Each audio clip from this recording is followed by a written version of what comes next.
old belt, big old belt, big old belt, big old belt, big old belt, big old belt. All I really want is that big old belt, big old belt, big old belt, big old belt, big old belt, big old belt.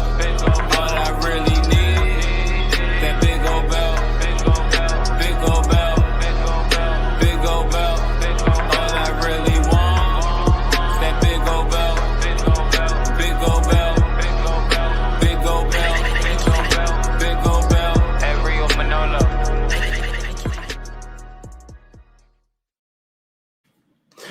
Well, we finally made it to the almighty 300 episode here of the Big Go Belt podcast. If you're watching us live, you may see some faces you may know, some faces that you may not know, but I'm here to say that I'm here with the original crew of the Big Go Belt podcast in absence of Aaron, as we're ready to celebrate this 2-hour live stream where we're going to kind of let you all drive the ship tonight, but in all things, just celebration and kind of reflecting on where we came after all this time. So you know my voice, and you obviously know me over to the left, Facility Sellers, but below us, just in case you have not met them before, my guy D Wayne and my guy Dr. M. Gentlemen, welcome back. It's good to see y'all. Oh man, it's good to see you guys. Long time no see. I know it's been a while, a long while. It's definitely good. It's been giving me that itch again. You should have wore your day one shirts. Look, I even wore my day one shirts today. I got my Big Go Belt on. I just want to kind of put things. Yeah, that'd be something. I just kind of take a moment to kind of put things into perspective here. Now, Dr. M obviously is very active here with us. Little if you know it or not, he is in charge of all the tweeting and all the social media stuff that's going on. So, like, wow, I know he's here all the time. You guys may not have seen who's really engineering a lot of the social media stuff in the background. Definitely want to make sure I say this directly on air that I'm very grateful for our friendship for all these years. We've all been friends since high school. And just his work as he still balances his personal life and this at the same time. That just goes without being said. And then my guy Dwayne, a proud father, shall I say, who's taking a step back from the podcast as he took a lot of time to focus on family, and there's nothing but love and support for that. So it's absolutely amazing to see him on the show tonight. And I'm thankful for these two guys and Silas as well, and Aaron as well too, for us taking the leap of faith and wanting to do this in the first place. Like, I think we were always this kind of group chatting and traveling, obviously, for wrestling. We always just like, you know what, let's do something. And we decided we wanted to do a podcast. Didn't know what it meant. These gentlemen did a lot of research, a lot of foundation into making this happen. And that's just been my true motivation to continue to push this forward on each year. Continue to have fun with it, grow the brand, add some new faces to it, which will, the usuals that you've seen weekly, which will be on in a second. And just, something that, outside of the real world and all the stress with that, something we can all come to kind of step away from that. So that's always been our premise. Never the idea of like wanting to be the biggest wrestling podcast or want all the accolades and all that other good stuff. Just wanting a place that we all can come back to and really just talk about something that we love. And however we're contributing to it, we're all just, we find a bit of peace in doing so. So I'm thankful for us starting this, and it's been crazy. It's been 5 years and 300 episodes, man. It's something not to take lightly, because it's been a lot of good shows that have not made it this far. So I'm definitely proud that we were able to do this, and we still got a lot more to go. So we definitely appreciate all the fans, friends, and so on for the support over all these years. Jimmy, you guys got anything you want to say really quickly before I add the rest of the crew in? I want to share a story, but I'm gonna share the story once everybody gets in, just so you can see how full circle this whole podcast came to be. Because it's very interesting. But one thing I will say quickly about us, not only did we go to the same high school, little secret that is known, we're all from the same hometown. As quiet as it's kept. And just imagine, like, from where we are outside the DC area, growing up in the same hometown, like literally some of us riding the same buses together in high school. It's just interesting to see how that came about. Yeah, this has been a lot. I know I've taken a step back, but it's interesting how everything's coming full circle. As you know, I took a step back because of my son, but now because I have a little bit more free time, you know, you might see this face a little bit more often, especially since my son is a huge wrestling fan. A huge wrestling fan. So it kind of makes me happy. And you know, y'all already know who his favorite wrestler is. I'm gonna give everyone a guess. Eva Marie. You wish. You wish. Yes, Roman Reigns, we know. Or John Cena, we know. He loves Roman Reigns. So before his birthday, I got him the Universal title and a Wreck Everyone and Leave shirt. He made his day. So yeah. Yeah, and Dr. M, any comments from you? I'm just happy to see how big the podcast has gotten from where we started 5 years. I can't believe it's been 5 years, right? But to see how big it's gotten and to see what you two, James and Celis and Will and Damien and Jamal have been doing with it and bringing all our guests on. It's just pretty amazing to see how far it's advanced, and I'm looking forward to seeing what you all continue to do with it. I love doing the Twitter stuff, and two James can attest to the fact that I occasionally get us in trouble. But debatable on that trouble thing. But yeah, it's just really cool. Every now and then, I'm able to kind of listen along on you all's regular Thursday nights while I'm usually multitasking doing other stuff. And it's just really nice to see where you guys are right now, and you can only go up from here. So I'm looking forward to it. I just want to be very clear about this trouble that Dr. M was talking about. To be very clear, he's not called Dr. M because that's some type of gimmick.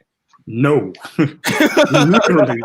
So if you're going to come at him correct. That's all I'm going to say.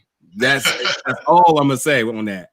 But also, too, just to speak to Aaron really quick, who kind of was the driver of the podcast initially, couldn't be here tonight. I'm very grateful for him as well, too, because when it came down to doing a podcast, I think, at least for me, I thought this was just something fun that I put a mic in front of me and I just do whatever. But like the idea of him building structure, doing a lot of research and really attentive to everything while his life is drastically changing.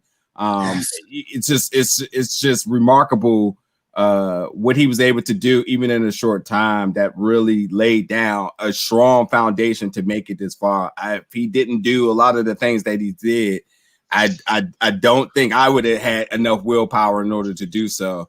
At least be this far at where we're at right now without that help. So, you know, totally grateful for him. And Aaron's a good guy, and we definitely wish him the best in all of his lively endeavors right now. Hopefully we'll hear his voice back on the show one day. It will always be a seat open for him whenever he wants to come back. So anywho, I have to bring on my other crew that you see weekly, and we're going to kind of bring everything kind of full circle real quick before we start getting to guests and other things for the night. So now that just brings on these three lovely gentlemen. Let me actually do a little reorganizing real quick so you can kind of get focused on who is who. Here we go. All right. So in that middle row, we have Will, Hot Take Will Mahoney, Mr. Giant Crab Jamal, and Damien Salty G. I'm going to start off by saying that I am forever thankful to having these three gentlemen being part of this show, because whether it's the friendship that we have, the respect I absolutely have. Them keeping me honest is really the biggest thing. Especially Jamal. I remember Jamal telling me he wasn't going to do this unless he can do what he needs to do, and there was nothing about that. And he was very adamant about the fact that he was not coming on the show to be a yes man. He was coming in to tell how he felt, and he was going to hold me accountable. And that is he does. very, very much why we lasted the last other 3 years beyond when he first joined, because yeah, I got to be honest. We would have just swirled in the pool of just other podcasts if it wasn't for somebody like him. But there's this idea of having a podcast and wanting to be popular, wanting to just say the right thing, and wanting to just go with whatever just being said. But he made sure that was not what was going to go down. He's been in my ears since, making sure that everything that we do here and represent is genuine to what we are and what we represent. And I can go even a little deeper about that in a second, but we'll come back. And then Will, man, where do I start with this? Met Will at a local promotion, Nova Pro, which no longer exists. And I'm thankful for Nova Pro, regardless of whatever happened with them. They gave the Big Gold Belt podcast opportunity after opportunity to interview talent, to be a part of their family, as far as conducting their pre-show podcast, letting us do it on the YouTube channel, really giving us a platform. That's something me and Jamal were able to do live, which is just, we didn't, to be honest, like, that was an opportunity we didn't see coming, but we got it done. We got it the way that it needed to be done, and we took a lot of pride into that. But Will was somebody that I met there, along with his daughter Hobo, who is just I can't wait she's old enough to be on the podcast, because I'm recruiting her too. But Will, let it be known, and he's very adamant about it on Twitter. He is as intelligent as they come, and being able to have that extra mind on the show alongside of these other gentlemen, every day I'm a fan of my show, and that goes without being said. I can go back and listen and just be like, damn, those dudes just be on it. Like, why am I even a part of this at times? And it's been an amazing friendship, and it's been a really healthy contribution to what we represent here on the show. And what I mean by that is that it's easy to add anybody to your team, but if they don't have the chemistry, they don't have your same philosophy, it just doesn't work. And that wasn't even a question at all. Will, who I would say at a point, maybe a little soft-spoken, but very intelligent. And the fact that he broke out of his shell, and if you listen to some of his first shows, very quiet, very, very humble. But the more and more we started doing it, he got into groove, and it's just been no looking back. And I'm thankful for that. And then it comes my guy, Damien. Damien, you know what? It's even funny that we are friends, because I can almost think to a point that Damien probably should say that I was probably annoying, because I was a super fan of this dude. Super fan. And the reason why I was a fan is Last Mark Standing is a podcast that, of the few podcasts I listened to, was one I absolutely did. And it was because of what Damien did and what he brings to the show now. And that's that intellectual perspective that absolutely enhances every single thing that we do here.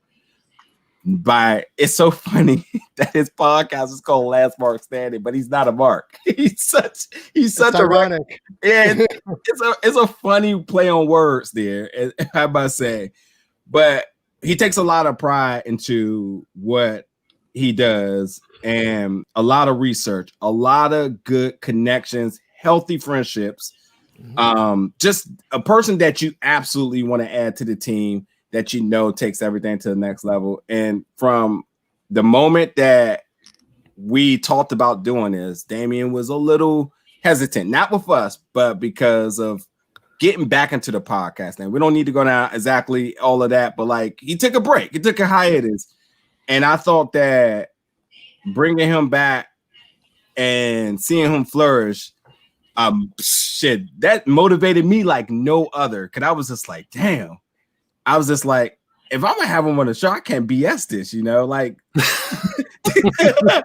you know what I mean? Like, and it just recharged me and refreshed me to know that it was refreshing him and he was coming alive. And now he's so so eager to wanting to do more and everything. And like, God knows if 2020 wasn't 2020, we had a lot. We still do have a lot of plans, but we have a lot of plans, not only just in doing podcast stuff, but a lot of coverage in person and really taking everything to the next level. So these lovely three gentlemen that joined later since the original crew. I mean, I'm so thankful for the three of them and everybody involved here. I mean, it's been a hell of a 5-year ride, and damn, it feel like we're just getting started, right? Yep. And 2 Chainz, if you allow me to, because I want to kind of give you some kudos too as I tell the story, because you talked about everybody else on this podcast, but you really took this thing to another level. So I want to spotlight you for a second after I tell this story. So let's go back to 2011. So me and Dr. M were texting on the phone, and we all talk about how we're trying to go to WrestleMania or all go through the big events. We never been. Okay, let's do it. So me and Dr. M was texting, and he was like, if I get tickets to WrestleMania 27, would you go? And I'm like, yeah, I would go, but I'm not thinking it's going to happen like right now. Let's do it. 5 minutes later, I kid you, I got tickets. What? So 5 minutes later, text me. I literally got my flight. I said, I'm going. Flight right there. We got it. We did get down in Georgia. Then we made a connection where it was Bryce and Aaron at the time, because Aaron grew up with Dr. M. They went to the same college. So once again, giving props to Aaron. And we would have a group text talking all the time. And then even 2 Chainz jumped in too in group text. And I don't think he got a chance to go to WrestleMania 30. But however, me and 2 Chainz were texting like the whole time as we watching WrestleMania 30. And the biggest icon moment that you have during WrestleMania 30 is when Taker lost. I mean, literally, when we got to the show, Aaron made every single Undertaker match that he's won and passed out all those posters to everybody that was sitting around us. So we were all ready to hold up those posters and everything like that. And the first person that I text when Undertaker lost, I was like, 2 Chainz. Did this really just happen? Like, is this a fluke? Did this really just happen? Like, literally, because we were texting the whole time. He was like, dude, that happened. And then you can saw everybody's face around, was just dropping. Like, I got these signs. What am I going to do with these signs and everything during that time? And WrestleMania 30 was a huge aspect. Right after WrestleMania 30 started that connection where we literally continued that group text, and Aaron brought up, let's do a podcast and everything. Because at that time, Aaron was really trying to make sure we make some moves of how we could talk about wrestling and enjoy that. So we did it. And that's why I'm wearing the shirt I have right now. Because 2 Chainz actually put that together, saying like, hey, let's make all these shirts so we go to WrestleMania 32 together. And we did. And doing WrestleMania 32, I mean, we went all over Arlington. 2 Chainz rented the car. Let's all do this. Let's go everywhere so we can see all these shows. We saw NXT TakeOver Dallas. We went to ROH. We went everywhere. And even saw Jinder Mahal sitting at the bar by himself. And he was like, why is this dude being so alone right now? But this is when he was out of WWE. So literally we saw everybody. But to that point, when we made this podcast, and like 2 Chainz mentioned when he was telling his story, some people had to drop off because of personal business and life happens. But however, the main person that was behind what we're doing right now, talking about the promotions of how we go to SoundCloud, how we do StreamYard, the communication of what he's doing on Twitter, 2 Chainz has really been the GOAT behind trying to push this and going to like, hey, let's do these interviews. Let's get press passes so we can do this, not just for wrestling, but let's go to Comic-Con. Let's do this. Because even I went with him to Baltimore for Comic-Con where he got me an interview for, Teenage Mutant Ninja Turtles, stuff that I'd never done, but grew up loving on Turtles my whole life. So 2 Chainz, we got to give you some credit too, man, because literally when the pressure kind of went up, you was like, let's make this bigger. Let's make this better. If it wasn't for you and with the leadership that you've done, we wouldn't be at 300 right now. So, I mean, you gave in kudos to everybody else, but we want to make sure I give you kudos just by, being an original member, the founder of what we're doing on it, like the merchandise, the cards, the banners, the Nova Pro connections, the interviews we did at Nova Pro and other things. You really set the foundation to bring all of us here and what we're trying to do here. So once again, I respect and love all these brothers that are here of what we're trying to do. But 2 Chainz got to give you that credit too for keeping on pushing what we're trying to do here, because we wouldn't be here without you as far as leading us the way. Even though Aaron kind of set that foundation, you took that growth and then continued it to make it bigger to where we are. I appreciate you, man. I appreciate you. I don't know how to categorize. I almost say like the new 3, but The next generation. Next gen. Yeah. I'll go with next gen. The new Nexus. No. Oh no there. Not the CM Punk version, right? I'm just kidding. No. You're gonna make us into the core before you know it. Stop it. Jamal can't be Ezekiel though.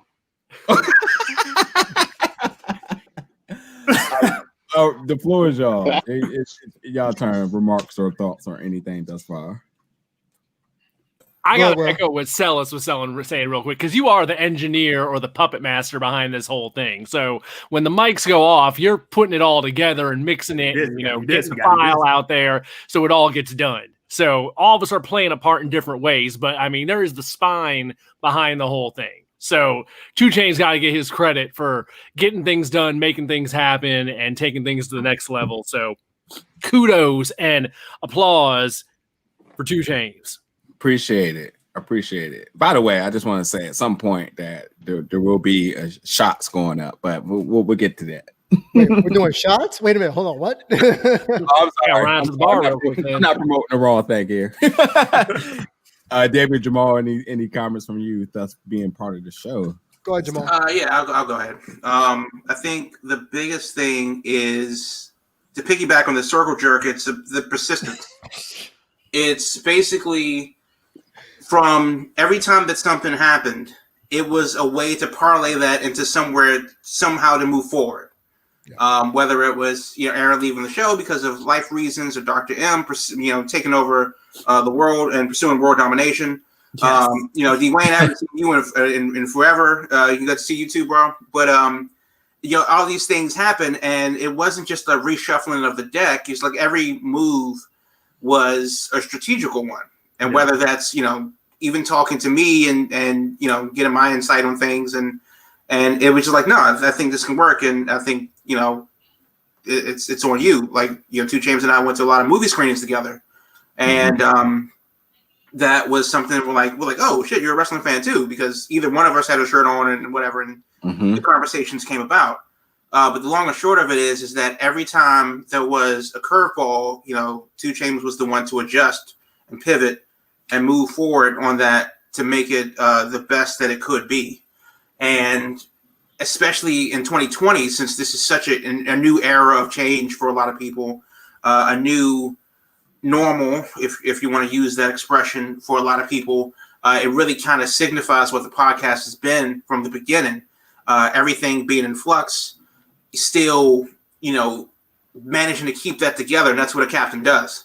All these different parts on the ship, all these different cogs in the machine, still needs to be run and cared for and oiled and keep moving in a way that's beneficial. There are diminishing returns in life, and you have to adjust in order to get the best out of everything that you're putting into.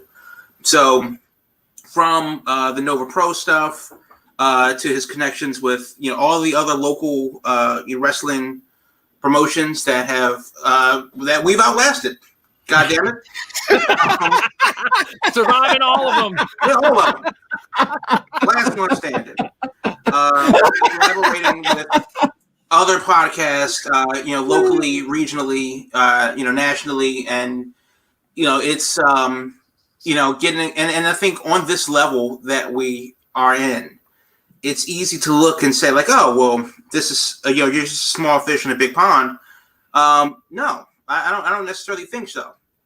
I don't think it's the size of the fish. I think it's the experience of their fish, because what looks small from a distance could come up and bite your face. And I think don't sleep on the Big Gold Belt Wrestling Podcast for what it does. It is not necessarily the little engine that it could, because we work smart, not necessarily hard. So those guys that buy clicks, that shell out money for bots, the guys that kiss ass of every single man, woman, and child that comes through their door, for clout, for Twitter bios and for SEO. Cool, that's your hustle. I respect it. We have a different lane, and this is what we bring to the table. And I do think that our experience as fans, gives us an insight, and then of course to be able to translate that into interviewing talent. Which was the ultimate goal, and to establish relationship with talents, which we have done. So, seeing this thing blossom into what we thought was rose seeds, and it turned out to be a cactus. But God damn it, cactus sprouts flowers too. So embrace the cactus that is the Big Bill Belt Wrestling Podcast. And I don't know why 300 and not 500 is the thing that we decided to celebrate. But you know what? That's the cactus in us.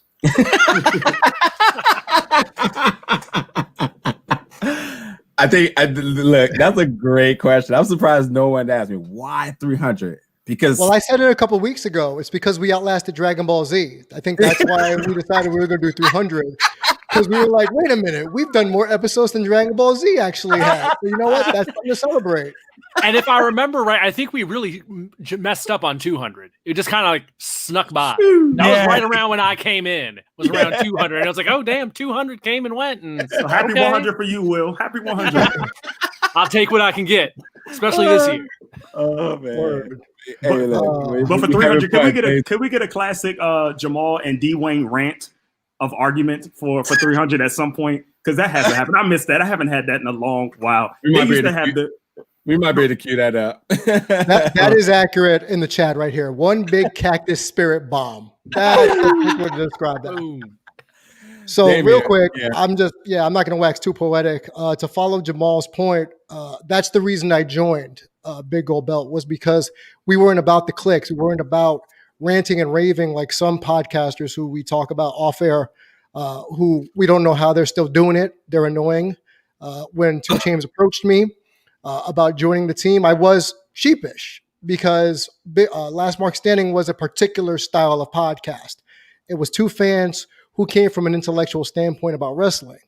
Now, I've known 2 Chainz for a while on and off because of our affiliation with Battle Club Pro in Brooklyn, Bronx, New York. And I'll tell a funny story after I do my quick what to do. But once I got to talk to Jamal, and I got to talk to Will and Celis and slowly build up that chemistry and realize, and I say this all the time, we are one of the most intellectually stimulating wrestling podcasts, which I know sounds like an oxymoron to some people, going along right now. Because while we're fans, on one hand, we don't lose our shit, pardon my French, because our favorite lost or because of booking decisions. The amount of information I learned from Jamal during the news gives me a lot to research and go over for other things that I'm working on in terms of my podcast. Whenever we did that high-low cameo, that is one of the most fun things I have been a part of in my entire broadcasting career. It's fun, Jamal, because we have fun. Fun show. The fun show. And 2 Chainz will never let me live that one down, but it's fine. But that's why I joined this show, because everybody brought something to the table. Everybody had equal say. And Jamal cracks me up. Marcellus cracks me up. Will and I always crack jokes. And 2 Chainz and I always talk about how to progress and grow. And I think that is why 300 matters. Not just because we beat DBZ and all the other animes out there, but because we've outlasted a good majority of wrestling promotions. The same people who would allow us to interview them are no longer functioning. Why? Because you didn't follow our model. That's why you didn't last. Just an FYI. Quick story about me and 2 Chainz. I believe it was Women Crush Wednesday 1 in Battle Club Pro. I had not been extended the offer. We talked back and forth off air just about like catching up with each other. I'll never forget this. We're both in the bathroom, using the urinals. I recognize him. I don't know where I recognize him from. He tells me later, oh shit, that was you. I knew that was you. But he goes, I didn't know what to tell someone who's taking a leak. Like, hey, I know you, BT Dub. And it was one of those things where I was like, you know what? That would have been the worst place, but obviously on brand for us. Probably the most like realistic place to start that. Dude, when I'm done pissing, I'm gonna wash my hands and like give you a pound. Like that's the kind of that's how that worked. And then we talked it out, and he brought me on, and I am eternally grateful for everybody here. But if it wasn't probably for that weird bathroom interaction, who the hell knows where I'd be in terms of this show? So thank you. So you follow COVID protocol before COVID protocol, huh? Yes, let me add something else to that really quick. Like I've been in bathrooms at shows, and people are completely having full-blown conversations with me about the podcast while I'm at the thing. I won't be that guy interrupting you doing your business while you're in the bathroom. Because folks will do it, and God knows if you're at like a legit like big wrestling promotion and you know between bathroom breaks, that's not the place you want to be talking to somebody or starting your chants and all that other stuff. I'm in and out of those bathrooms, and God knows I've never been to a clean wrestling bathroom ever, at least the men's one. So, but yeah, I definitely want to do something else really quick. Oh, by the way, you was talking about Hollow Cameo being fun. You missed when we used to do You Care? That used to be one of my favorites. But speaking of that too, I mean, all jokes aside, and regardless of where they stand now, I'm definitely grateful for the opportunities that Nova Pro presented us in our really getting started. And then to all the local promotions around here, Mike Valentine of Fury, why am I forgetting? Flying V, Crab, and who else am I missing? Prime Time. Prime Time, thank you. And is that it? 1, 2, 3, 4. I feel like I'm missing somebody. 3 MCW, MCW, and C3W. You know, the local promotions around here that definitely look to us for numerous reasons. One, wanting to do something to be a part of us, trusting us to help them promote. I mean, little things that I never thought when I first purchased my microphone and was sitting in my room talking about wrestling. I didn't know these things were possible. And then I also got to steer this back to Jamal really quick because when you say you want to run something, when you're going to do something, you don't understand the business that's behind it. And like when you're doing things that involves you and the other person sorting out, you know, the logistics of things. And it could be intimidating if you really don't know what you're getting yourself into. And Jamal was right by my side every time. Was just like, that ain't right. We're not doing that. We don't want that. Here's what we can do. Here's, you know, what we're able to offer. Here's what we would like, and continue to make sure that we got that all. When you say something like, yo, we're going to do a whole ass podcast for you for 2 hours, and then you're like, well, cool. Can we get 2 tickets? Oh, no. Mm-hmm. Oh, well, I mean, wait, what are you talking about here? So, and then equity also, would be nice. And then also, I definitely want to give a shout out to some other folks, and I'm not going to bear the name of everybody, but definitely folks, podcasts, and other things that has definitely been very adamant part of our growth. First off, I definitely got to start off by shouting out my boy and well, my family, shall I say, in J Lee Photography, Antoine and Christina. They have been they're really family. Like, I know Antoine my entire life. I mean, to a point that we were wrestling, to the point that he was a bully. I'm just gonna throw that out there. But nah, seriously, him being a part of this journey, helping me in ways, and seeing them grow where they are, I'm definitely appreciative of that. It's always good to have friends in the same thing that you're trying to pursue. Battle Club Pro in New York is the next one. I guess the other word I got use, the word I got used for them too, is family. And that's just that. I can probably go on there for like another 30 minutes, and I would expect for somebody from there to be joining the show later. And there's some other podcasts and stuff I just want to give a shout out to. This is going to be hard because I'm trying to think of all the different names. I know the first one I want to give a shout out to is Attitude of Aggression. They started out around the same time we did, and they have always been a healthy, brotherly show to us. Yep. Never competition, always willing to help, always wanting to be a part of something and collaborate. And I mean, that's not something you see often because people think this is some type of a competition. It's really not. So definitely appreciative to our relationship with them. Chairshot.com. My boy Greg. You know, when you talk about somebody who has the same psychology and ideology of what your show and brand represent, well, I didn't think I was going to just find it immediately right in front of my face, and there is Chairshot.com. Somebody else who just I'm proud of their work, and always good to consider them as a brother brand. Who else am I missing here? Yeah, 3 Black Geeks. 3 Black Geeks. Yes, my boy Chris and D. Just check them out. That's all I gotta say.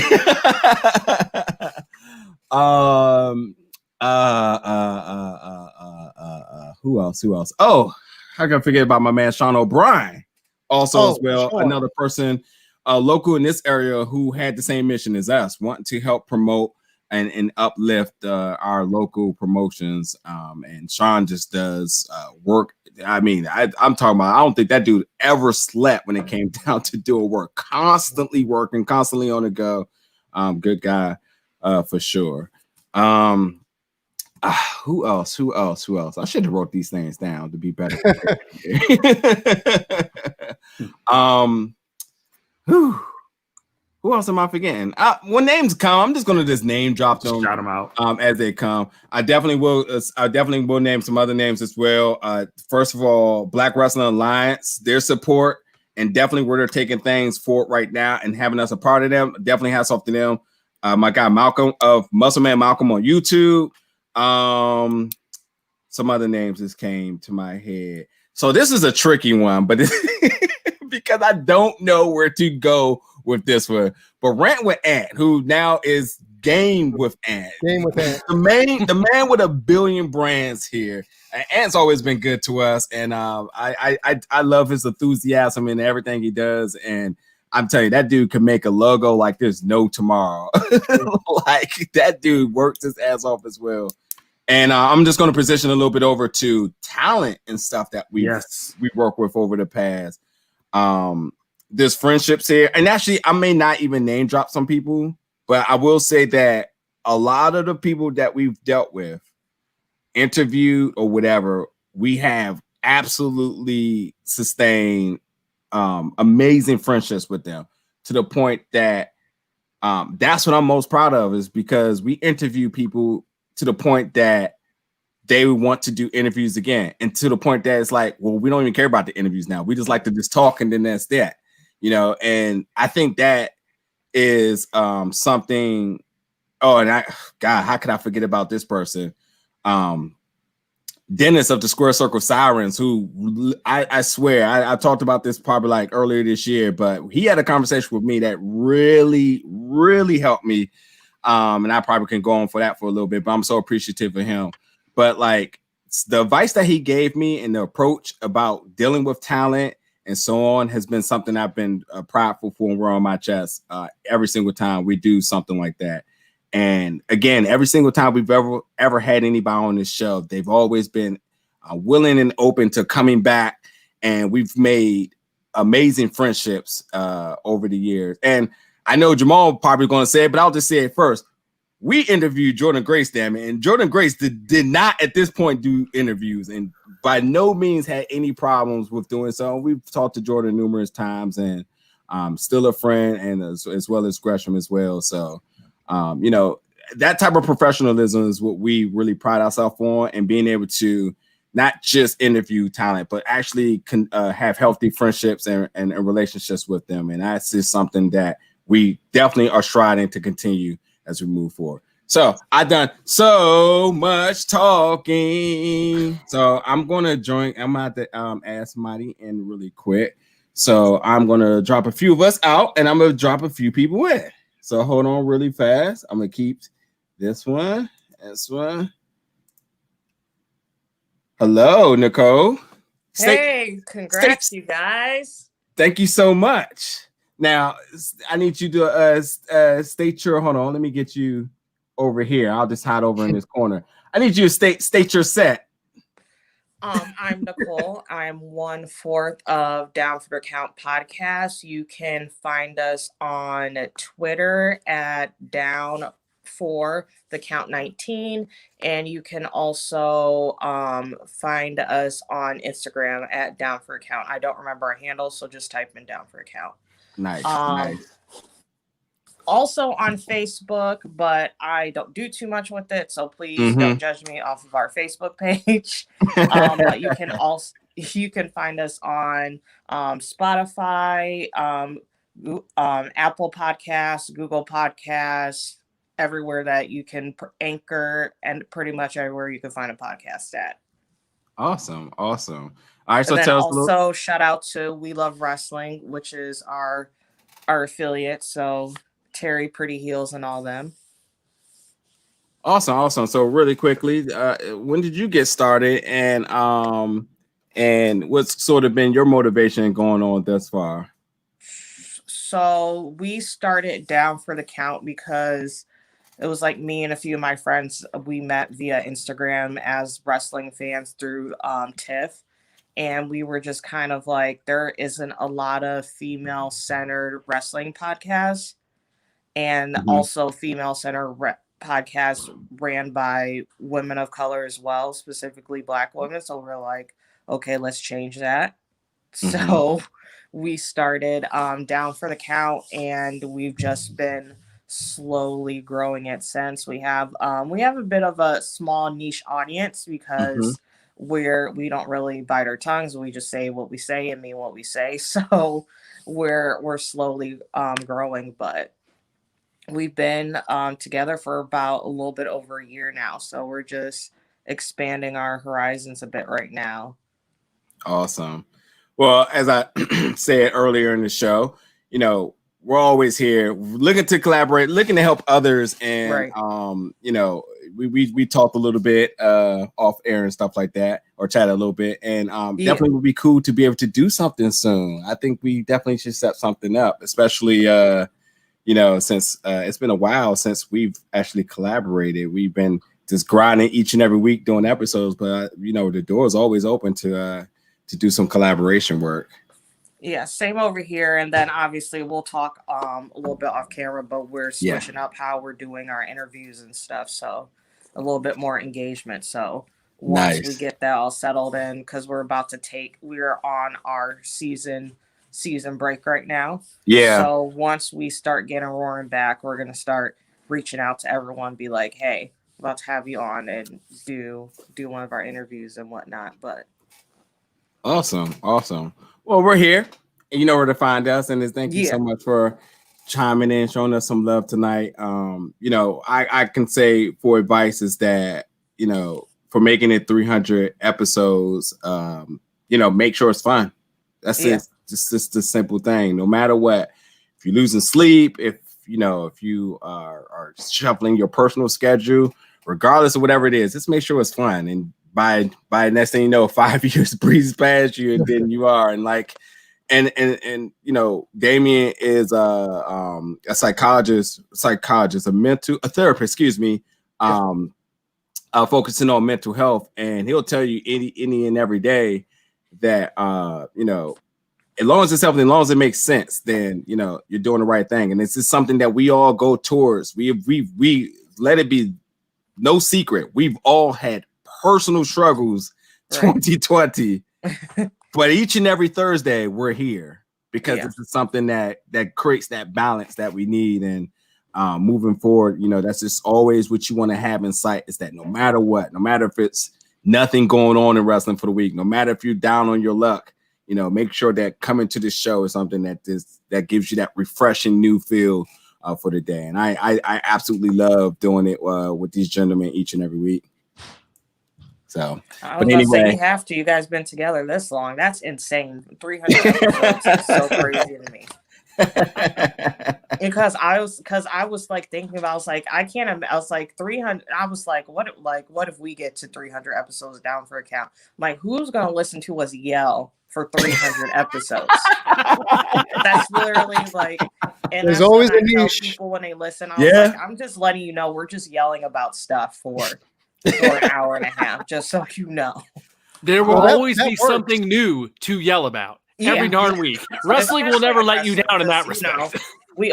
Wrestling fans always have to complain about something. I feel like I'm one of them, so I can't fault people too much for it. And always remember, stay true to your brand. Regardless of what is shifting in wrestling, always stick to your guns. And that's the biggest thing. Like I said, we've been prideful of. We never wanted to say the popular thing or whatever. We just want to stay to what we know, what we feel, and we can all rest at night knowing that if anything goes wrong, Will got us on Twitter because you know that's what he does best. I'm not gonna dig the hole deeper. Twitter finger. Will survive the Amaro attack, so we'll be okay. No, not Morrow slander. Come on now. Oh, man. I remember that, man. I remember when people were coming for Will because of the Morrow critiques, and while his critiques were valid, the amount of just rabid fan base talking about how dare you have no empathy, no sympathy. Like, he's talking about his job performance, not the man. Folks taking it up personally. It's one of those things, like either it goes over really well or you're just like the worst person in the world, depending on how the internet is feeling that day. Yeah. So. Don't need to worry about stepping in that one no more. Now he's off just doing Snoop Dogg shows with the boxing. He'll be all right. He'll be all right. We can get Snoop to come over to NXT and take over his spot. Hey, Will, all right, you keep saying that till you wake him back up and he'll be right in your mentions again. He'll be back, I'm sure, someday. Yeah, man. I think he just needed a break. That's just how I felt and I don't know who he did. I don't know if it was his podcast or something. I read like a snippet and he was just talking. It just sounded like he was just tired. Yeah. Just tired of it. Yeah, poor guy. I mean, he works hard, but you know. Yeah, he'll be fine. Yeah, he's still getting a check, so that's all that matters. Well, Nicole, definitely, keep in touch. We'll work something out. We will be going on our little break come January. January is where we just kind of refresh, take some time off of recording, and we'll be back February. But definitely, let's get something on the books, and you get the crew together. I bring the crew, and we'll do something. Yeah, it'll be fun. All right, I'll see you guys later. Congrats! Thank you so much for the love. Thank tonight. you. All right. Bye, guys. All right, now. Time to add somebody else in. What's going on? Hey, Dizzle. Look, I gave you a shout out earlier. Before you even get to say anything, man, what you all are doing is just monumental. But you can introduce yourself and let people know who you are if they already don't know. Man, gosh. So I am your boy, A Dazzle. This is the face, I guess, of Black Wrestling Alliance. What do I say? Usually there's an introduction and I'm like, yes, that's what I do, and no, that's not what I do. So it's a little difficult to kind of introduce myself. But Black Wrestling Alliance mainly on Instagram. Mm-hmm. It is the page I like to call the #1 page for all things Black wrestling.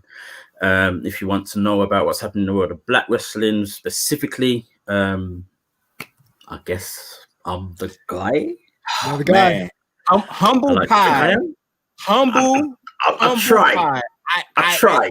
I like to think that we're the #1. Please, they are the #1 source of Black wrestling, without a doubt. First of all, you guys' work ethic is incredible. I think the theme of tonight is, when do people sleep? Because I'm seeing new content at night, new content in the morning, just whenever you're just constantly working. And yeah. It's you know what? It's crazy because for those that don't know, and if you can't already tell from this voice, I'm not from the US. Yeah. No way. So I'm in the UK, and obviously for most of the year we are 5 hours ahead of the US.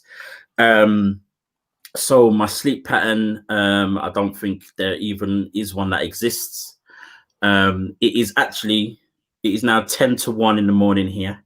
Woo. Of course. So you've got to think as well, like, not that I've done it much this year, but most of the time when wrestling's on, when it's live, when Raw, SmackDown, AEW, whatever is on, it's starting at like 12, 1 o'clock in the morning over here. You know, pay-per-views, even longer, 5 hours when it comes to WrestleMania. How I do that, I don't know. So sleep patterns and all the rest of it, knowing what time to post, I don't even think about it anymore. I'm just like, okay, I've got an hour, I'm awake. Let me just do something real quick. Then get like a couple hours sleep, then do my normal day-to-day job. It is what it is, to be honest. It's yeah, it is just what it is.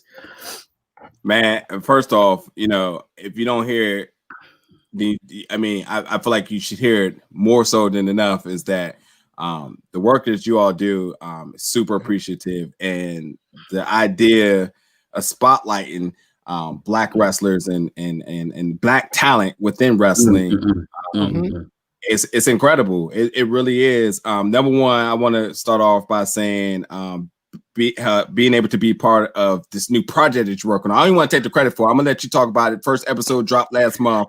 Being a part of that is super special. I love the enthusiasm. I love the structure. Again, you guys are just phenomenal over there. But yes, definitely talk about that project really quick. So the project that you're talking about is the Jet Power 10, or the JPX, which is something that I developed, or the idea developed with myself and Sir Wilkins of the Jobbeteers podcast. Yep. The Jobbeteers podcast is one of the places that, one of the people that I, started doing collaborations with very early on in my page. So we've done quite a lot of things together. So we wanted to do something that was a little bit more sustainable, had some kind of longevity to it, or the intention of having longevity to it. So what it is basically a monthly power ranking of Black wrestlers, and the general idea is to do it in a way where eventually we can then do an annual thing as well. So like yourself and I think about 30 at the moment, 30 other contributors, it is getting them to, devise their list of 10. I then put it together, find out who the top 10 is for that month, and put out a show. We did the first one a few weeks ago. The next one should be out this weekend. Actually, I'm filming it tomorrow morning, so in less than 12 hours.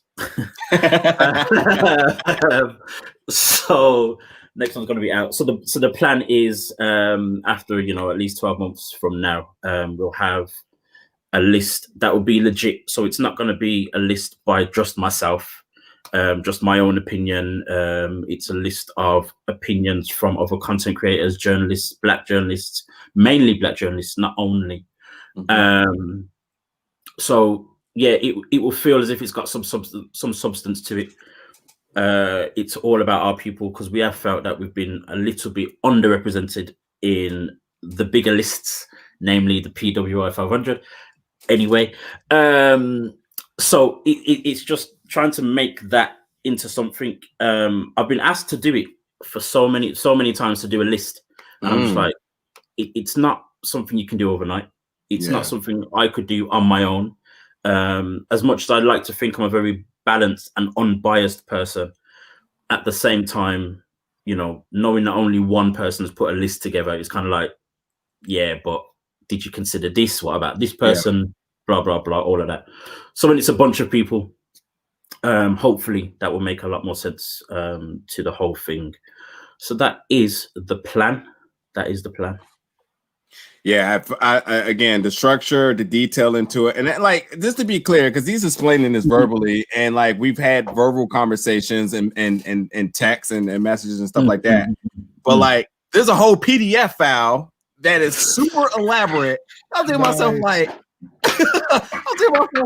yo, for a minute I was like, am I at work like that? It was so elaborate and so detailed. I was like, oh yeah, this is the real deal. And I think that taking on that responsibility and, quite frankly, not half-assing it in the way that you're doing is just it's really remarkable. And I wish I could donate you sleep, but you're one of the hardest man working right now, because that's phenomenal. Along with all the other things you do each and every day, new content, whether it's spotlighting. It's all things Black. When I don't want to just keep saying Black wrestling. I want to say African Americans within professional wrestling. So all types of talent and so from each of promotions, from digging deep into the indies. I definitely saw some people. I was like, I'm not even familiar with them. Like, this is legitimate work that's going on here, and I'm just like, dude, they're doing something super special, and it's second to none. It's not even a question. To give a little bit of a backstory as well to the page, you mentioned the indies. Like, the whole thing basically started out as so the page itself started 3 years ago, but about 5 years ago, I decided I wanted to do something with wrestling, something that I loved for ages. Was very quiet about it. Still kind of am now, but obviously not anymore. But what I started to do was find new wrestlers, black wrestlers that I just didn't know about myself. So as I'm finding them, I was like, you know what? Let me post about this person. Let me post about that person. And that's kind of why or how that focus on indie talent has happened. Because we all knew about some of the people that are, you know, in WWE, in Impact TNA at the time. So I kind of just wanted to do something different. There was more than enough people out there doing, you know, general wrestling news. You've got, you know, you had Curbside Hero, Wrestling Classic, the Wrestle Page, all these different people out there doing so many different things. So I kind of wanted to try and do something different. And that's more or less the way it happened. I must say that even in 2020, I feel as if I've done a lot of people a little bit of an injustice. I mean, I know there hasn't been a lot of indie wrestling happening because of the pandemic and whatnot. But I think because of that as well, I've decided to kind of, I guess, keep it safe a little bit in terms of only mainly really focus on the stuff that is easily accessible. I kind of definitely want to go back to trying to be a lot more focused on what happens on the indies now that, especially now that it started back. So I'll be looking to do that definitely in the next few months and stuff. But yeah, that's where it all started. That's how it kind of all came about. And I'm just privileged to be in the position that I'm in. Being from the UK, we are definitely forgotten about. I don't think half the people in America realize that there are black people in the UK. That's a fact. You know, That's a fact. so you know. so there's that as well. But it also as well, the other thing that does help is also allow me to shine a light on black British talent as well. We're forgotten about here, so you know, to be able to do that with a fan base that is actually 80% from the US is incredible. And I know for a fact that some wrestlers from the UK and even one or two indie wrestlers that I've highlighted on my page have had opportunities because they've been spotted on my page. That alone is just like that is it. That's the pinnacle. I know I've done my job now. Like I don't even feel I don't need to do anything more. And that's kind of part of it was kind of part of the reason why I was doing it. I was like, if I can get someone noticed, I've done my job. That's it really. That is what's up. I want to bring in my buddy really quickly now, Brian Waters. Now, the reason I want to bring Brian in is because here in America, especially in my area, up in on the East Coast, Brian, good friend of mine, another show that I absolutely respect. His work ethic is beyond crazy as well too. I to be honest, like I almost forget that like he's legitimate a journalist and he also legitimate like works for a sports network, and it's just like, well, like wait, is he like two people or something? Because like I see him like streaming, but then I've been seeing him like sometimes I just can't put it all together. But what he does also too as well, as far as highlighting and spotlighting people each weekly, putting out a product for wrestling, put out a product for just all the sports, put out a product for the business folks of America, shall I say, and really have an intellectual conversation. Brian Waters does it fucking all. Brian, welcome. What's going on, man? Thanks for having me. Happy 300th. I Thank know you, it's buddy. not easy. anybody knows when you get in this podcast business, it's fun, but it's also work. And to do 300 episodes, man, shout out to y'all. And to be able to do that as a unit, that's the thing. And, you know, one of the things is I love listening to the show. One, I love following you guys on Twitter. I know, especially my man, Will gonna give me some content. And it's almost funny because when I see the internet complaining, I run to his page because I'm like, okay, so what is he gonna say about this? Because most of the time, you know, he's healed with it, but most of the time it makes sense. And a lot of times we're on the same page. Shout out to my brother and co-host, the real Dwayne Allen, because even though they never met, like I think maybe they might be interchangeable because a lot of times they say a lot of the same stuff, you know. So you know, I'm honored to be on here for the 300th episode. Thank you, man. Thank you. I appreciate it. You know, I had to make sure the big gold belt was showing in the background. There you go. Keep it on brand. There you go. You know. So let me ask you two a question real quick. I'm gonna add Silas back in here really fast. Let me ask you two, what motivates you two, regardless of whatever number of episodes, whatever it is, but what just continues to give you two that fire to continue to push each and every week? Oh, I'll go. For me, man, it's just the love of wrestling, the love of the business.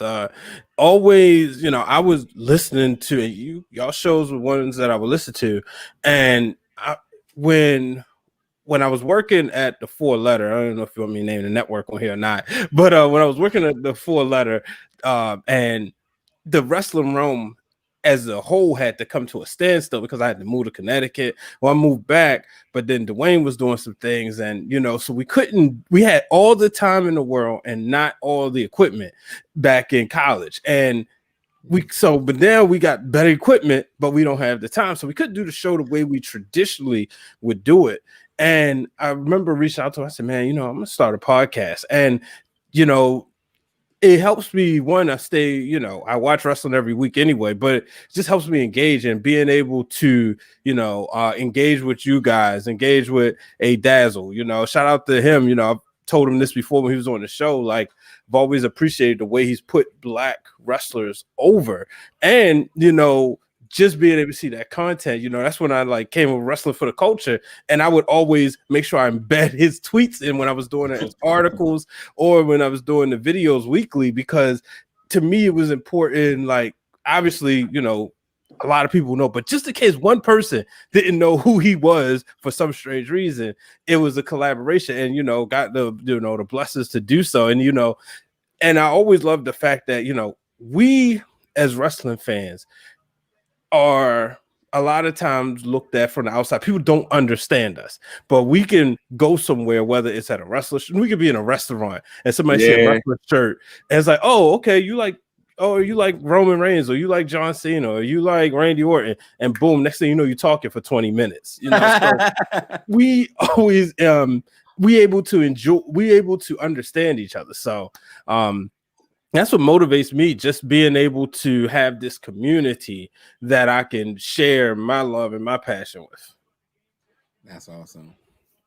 Hey, Dazzle, what keeps you going, man? Honestly, what is it that, you know, when you're tired, when you don't want to make those graphics, when you just don't want to put that video, what is it? Please tell us, because I go through it all the time. Tell me.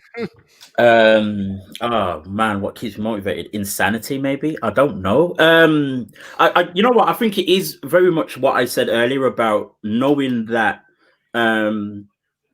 there are wrestlers out there who have gained opportunities because I saw something in them, not necessarily always had a conversation with them or whatever it is, but I've seen something in them to make me feel as if, okay, I'm going to put them on my page.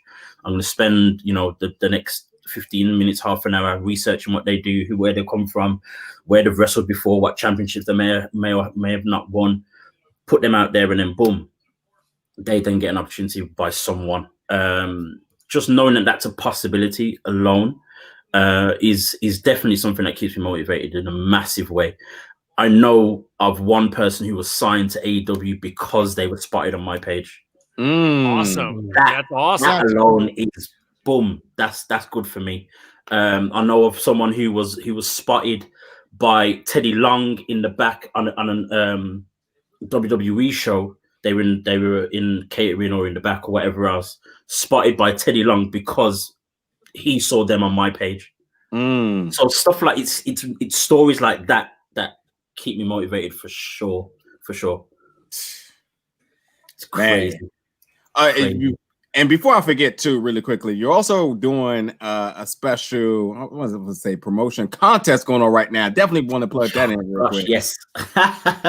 So at the moment, again, working with Jobberteers podcast as well as wrestling news and a page, John Cena Cruz and Devil's DeVille.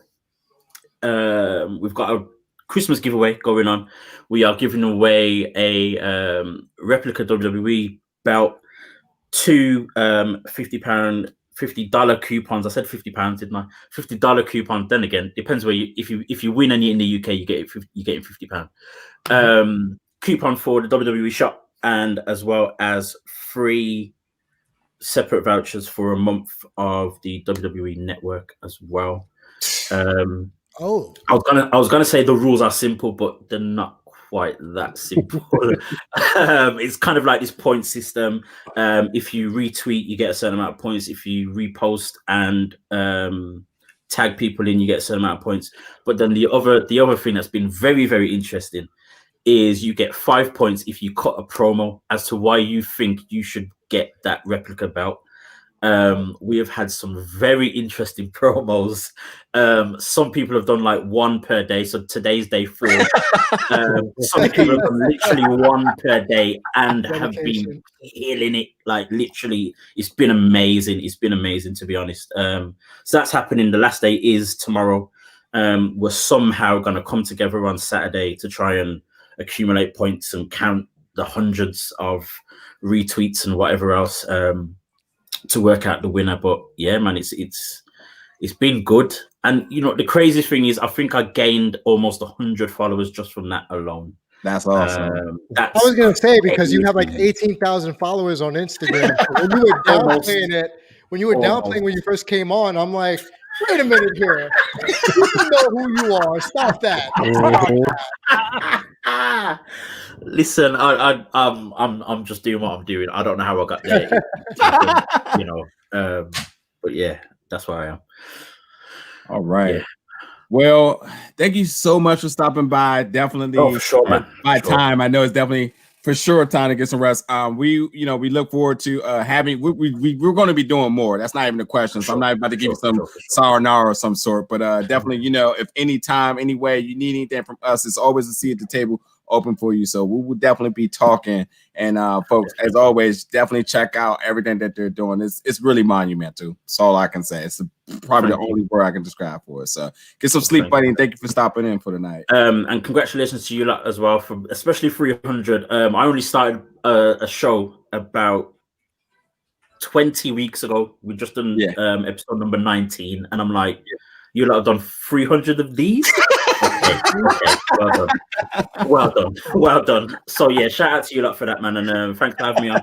I definitely need to get some sleep. It is now 1 o'clock in the morning. So yes, buddy. Wow. Thank you so much, man. Take care, folks. Yeah, man. See you later. All right. Nice one. Now let me get to my boy Brian really quickly. I had to get him. I had to kind of segue him on that real quick. So Brian, definitely, I want to make sure I give you the proper stage to definitely talk about your brand, what you get started, and things you got working on, because you're always working on something. Man, yeah. Actually, I've been in OT, so I'm actually going to take a couple weeks off. Probably, we'll see. I was thinking about a month, but we run into Royal Rumble season, so but I'll probably. I mean, I looked. I was like, wait, I said the 19th, but then TLC's the next day. So, but it's been so. But I'm definitely taking some time. But I'm on the Wrestling Realm, which is our YouTube page. The Wrestler is Wrestling Realm. Realm spelled with a W. Shout out to my mother. That was her idea, and I do break it down with Brian H each and every week. And last night I had Nabias Wilborn, a journalist out of Pittsburgh, come join me on the show. So it's always cool. You find that even in the Black journalism community, there's a lot of wrestling fans there. So I've been fortunate enough to have people like It's Britt Waters. I've had David Shealy and a couple other people. So I've been doing that. And we also, I got some stuff. We've been working with Amber Rodriguez on a couple of projects coming up. So I'm really excited about that.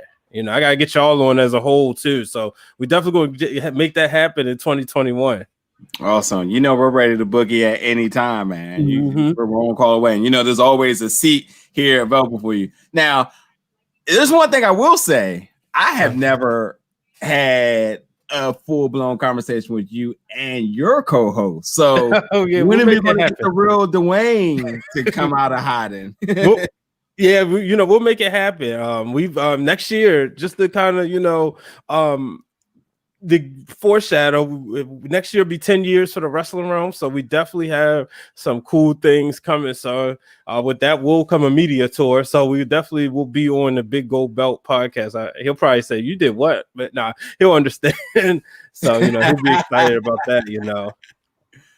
Oh man! When I talk to him, he definitely loves you guys' content. He calls it one of the most respectable ones in the wrestling community. It's no secret. There's a lot of wrestling podcasts out there, but not everybody has like the professional setup, or the clear audio and the basics.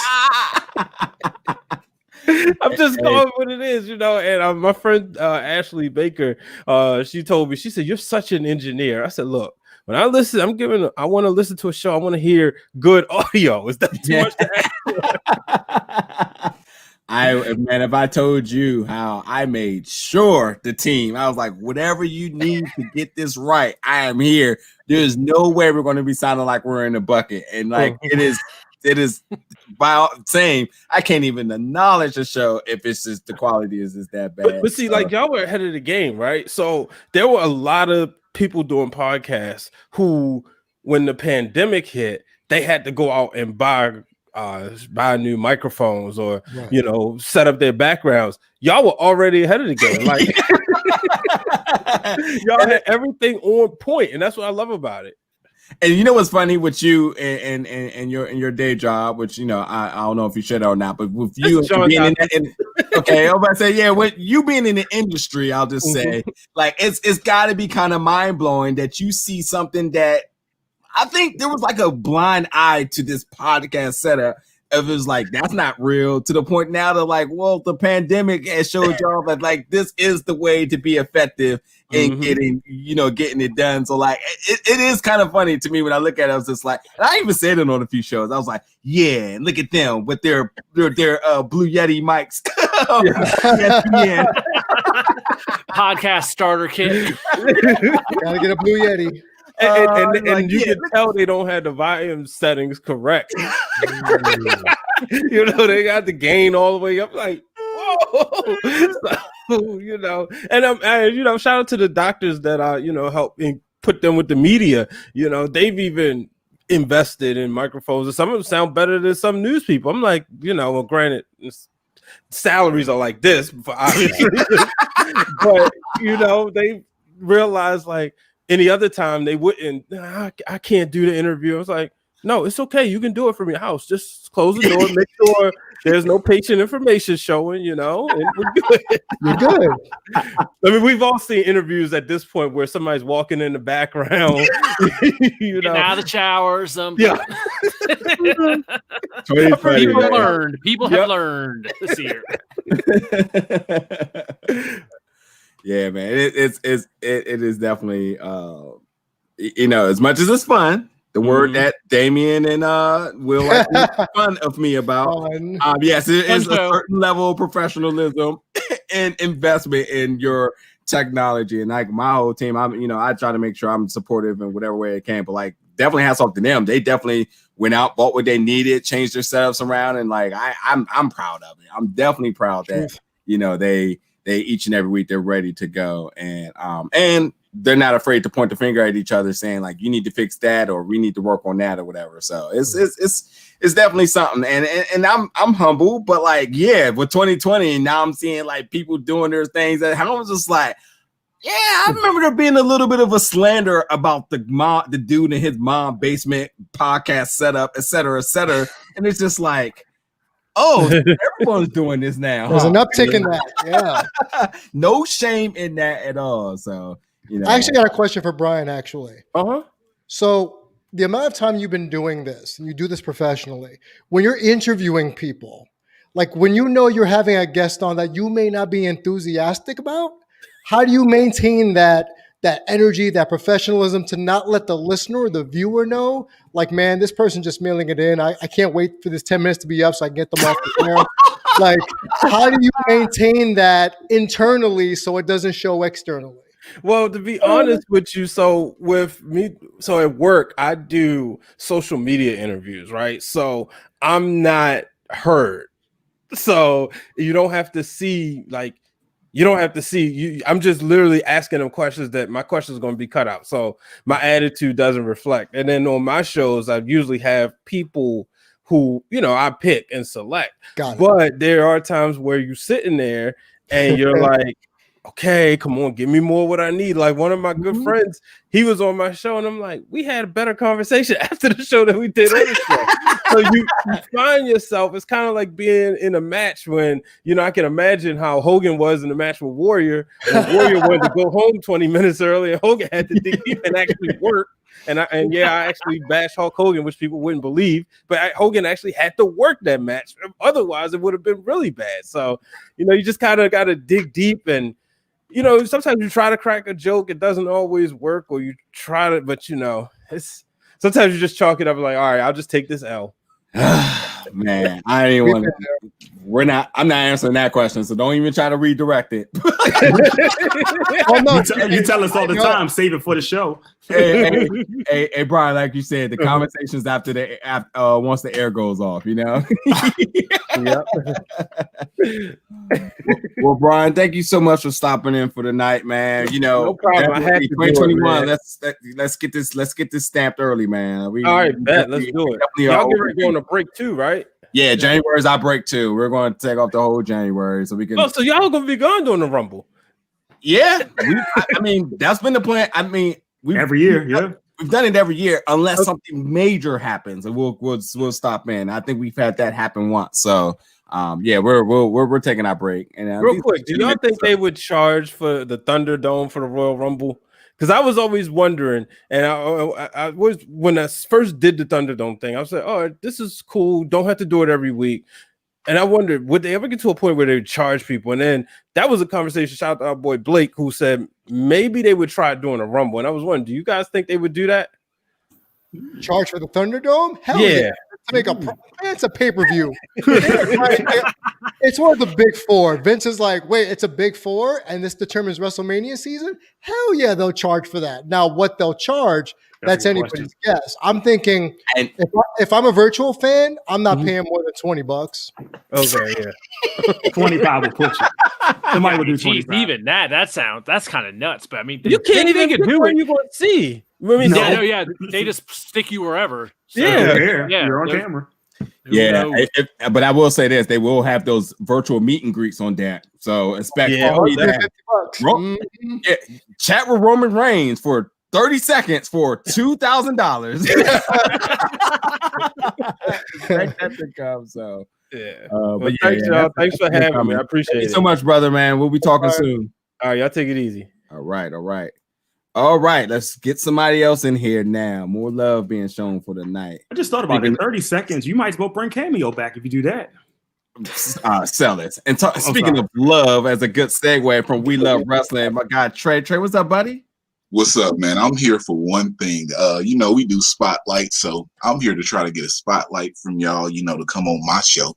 So, you know, y'all on 300. I'm only on like 47, but You know, we do a podcast love series. So I said, you know, this is the best time to do it on a 300 show. Just I'm not even here to promote myself. I'm here to like we already had the conversation, dude. You're not gonna come on the show and not talk about where to find your show and stuff at. So now that you have the floor, I need for you to tell everybody where your podcast at. When I think it's something else I need to be saying too. What day and time can also people hear your show? I think that's really important as well.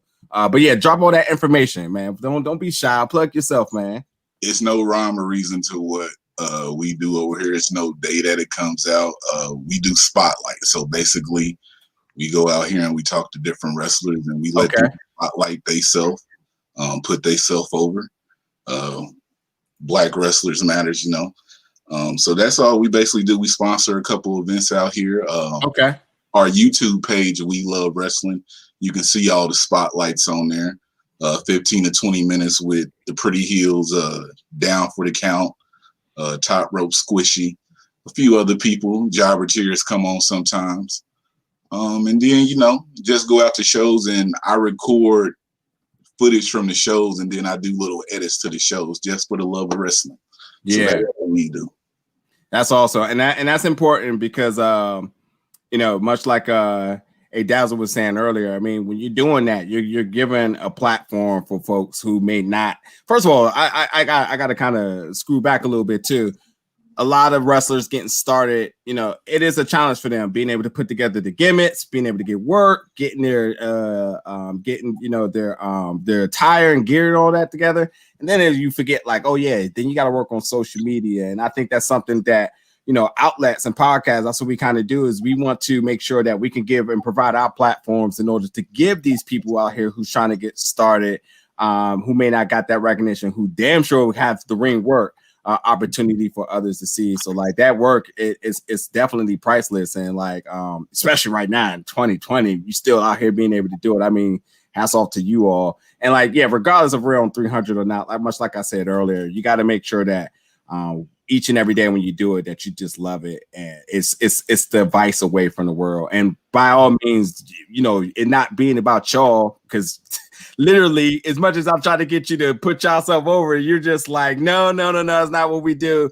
So as much as it's selfless as y'all, and y'all continue to just try to help and put over other people, I mean, like I'm thankful for that, and thankful for meeting somebody, know somebody like you that's doing good on the independent scene, because that's what we tried our stuff on, is to make sure that we can elevate local independent promotions and independent wrestlers who may not get opportunities to look, but maybe our audience can get hyped by listening to them and hearing to them and seeing what they're about. So like that's you know, hats off to you all for y'all work.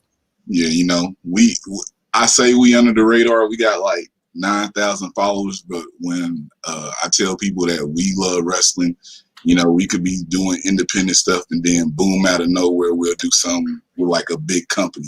Because it's just, Spotlight started in May. I've been going to wrestling events and everything since 1989 and independent shows since like 2005.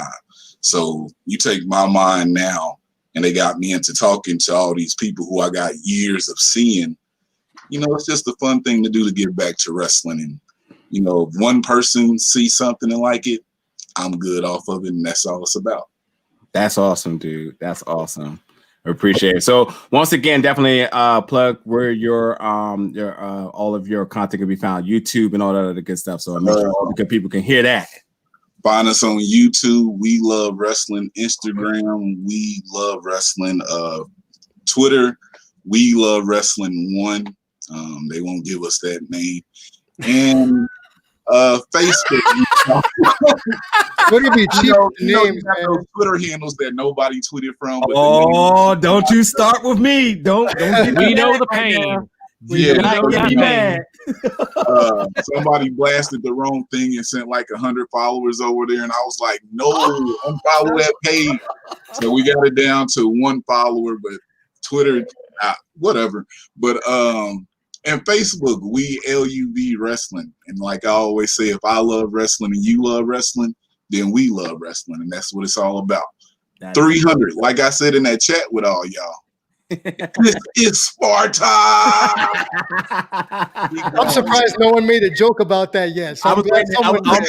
I almost said it earlier, but I was waiting for Trey. So I'm just gonna let you know. Like he definitely queued it up, but I was gonna say it. So but yeah, man, we you know, the seat is open. Let's definitely get something on the books, and we got some work to do for sure. Hey, and tell the next person you got coming up, Joe King, when he comes on, just ask him about the roof. You know what I'm talking about. He's already nodding. Yep. You know. All right, brother, man. Thank you you so much for showing love tonight, man. No problem. Congrats to y'all. All right. All right, Damien, excuse me. Go ahead and let's have our next guest, or you do the introduction here. I mean, special. Hey, this is like, special. This is special. This is one of the owners, the principal owner of Battle Club Pro. He is family to us. I have known him, God knows how long I've known him. And he is what's right with independent wrestling in terms of ownership and talent. The way he treats talent. People say Mark Cuban's the best owner in sports. I would say that Yo Kim is probably the best owner in independent wrestling. And I did not tell him I was going to say that. But yes, he is. And without further ado, don't fake the funk, Yo Kim. Yo Kim Morales, thank you and welcome to the show. Before you say anything, of 2020, the year of independent wrestling promotion genocide, not once ever was Battle Club ever even looked at. No. That right there. If you have any clue how crazy this 2020 has started out, with a lot of things being coming out about people and whatever, not once was Battle Club ever even sniffed at all. So now, with that being said, the floor is yours, sir. First and foremost, thank you for the crazy introduction. I'm blushing like a 6-year-old schoolboy pulled by his crush. Thanks for having me on. I mean, congrats, 300 episodes is a great feat. You guys are great. You know, I love you guys, and of course, no, we're not in question. I literally spoke to the Icons champ today. I spoke to the tag champs today. We're gonna rock and roll, but you know, with me, it's always about fan safety, the safety of the performers, the sponsors, and you know, it's great and all that there's some shows running, but right now, as hot as New York is getting again, and as hot as we were earlier, I'm not going to do anything. We did a show in Jersey, and it's great, and it's always the easy route, just do something in Jersey. But, you know, Battle Club's home is New York. Yep. So when we come back in full effect, we will do so in New York with the previously mentioned Jobber Tears podcast. A lot of things are in motion. It's just, you know, it's better to be safe than sorry. We're on a bit of hiatus. But guys, oh man, so proud of you. I love you guys. You're killing it. You know, I talk to Damien almost every day. I want to say it. Maybe me and Mr. Najir can speak a little more, but you know, life is busy. I work a couple jobs. You know, life it happens. But thank you so much for having me on. I'm proud of you guys, and you got keep on rolling. Can't wait till it's 500. I'll be on then. Can't wait till it's 1,000. I'm hoping maybe we can do it in person sooner than later. Man, first of all, I love you too, brother. I cannot wait till things can get back to normal. Definitely want to do things in person, and can't wait to be back up at Battle Club. It's just always a family affair and good time, and beyond just that, amazing matches and wrestling happening. You know what? I got to ask you a question really quick. What's up, man? Is it kind of like, how surreal is it that talent that comes through Battle Club, 1 minute they're there, next minute they're gone? And when I say they're gone, they're not gone for bad reasons. It's they're like gone for good reasons. it's literally like Battle Club is the AAA of the MLB. You work at Battle Club, you're definitely in the league next. You're in the majors left. But like, you know, the work that you do, not just with giving people opportunities, but the biggest thing about Battle Club outside of family is conduct and ethics. Yep. And in a way, you're holding people accountable and presenting a level of professionalism that you're grooming people to be professionals in professional wrestling. The word professional that really isn't attached to a lot of people's names, but you come through there and it's an automatic transaction. It just transition. It's just because of the work that you do and the power and the teachings that you empower these people with. Like at some point, do you just kind of sit back and just I don't know, smile and just fall back in your seat, man? Like what goes on in the head? I definitely do. I'm incredibly proud of, Anthony Bowen's AEW full-time. The Sea Stars are about to be at final resolution. Tasha Steelz has been murdering the Knockouts division. Yep. But when it comes to like roster, when it comes to the professional aspect of pro wrestling, I've said this before. I've had a conversation with Big Swole, and my goal is to get the carny out of pro wrestling and make professional wrestling professional, which means which means that if I'm going to do that, as weird as this sounds, I'm gonna keep it as family oriented as possible, because when all is said and done, at the end of the day, what you tend to have left is family. So I'm gonna treat you as family. I'm gonna hold you accountable as an employer and an employee, but I'm not gonna be a douchebag about it. And I'm going to make you feel comfortable. You're going to want to be on the show. You're going to want to come back to the show, whether you're a fan, a sponsor, or a talent. And the whole goal is to help people get to where they need to go. Great for Bowens, great for the Sea Stars, great for Tasha, great for Big Swole. I mean, the list is gotten pretty big, and I'm super happy about it. But, my only mission is to make sure that I am the correct stepping stone to get those guys to that next level, those guys, girls, non-binary, and everything in between. Because the fact of the matter is, right now, we're not at that stage where I could give 3, 4, 5-year contracts, 6, 7 figures.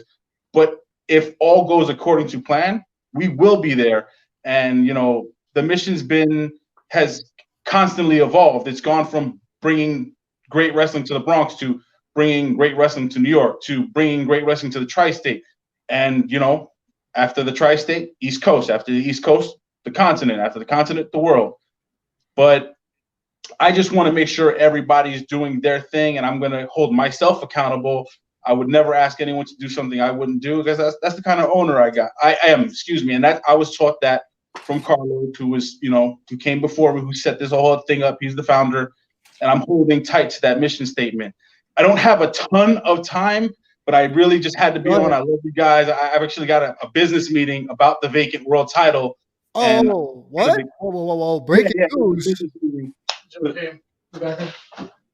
right, what's up, Mr. Martinez? Yeah, hold on. Wait a minute. Whoa. Why are you meeting with Federated, bro? And listen, Federated is one of the pillars of Battle Club, so they're in this tournament just as much as Darius is, just as much as McIntosh is.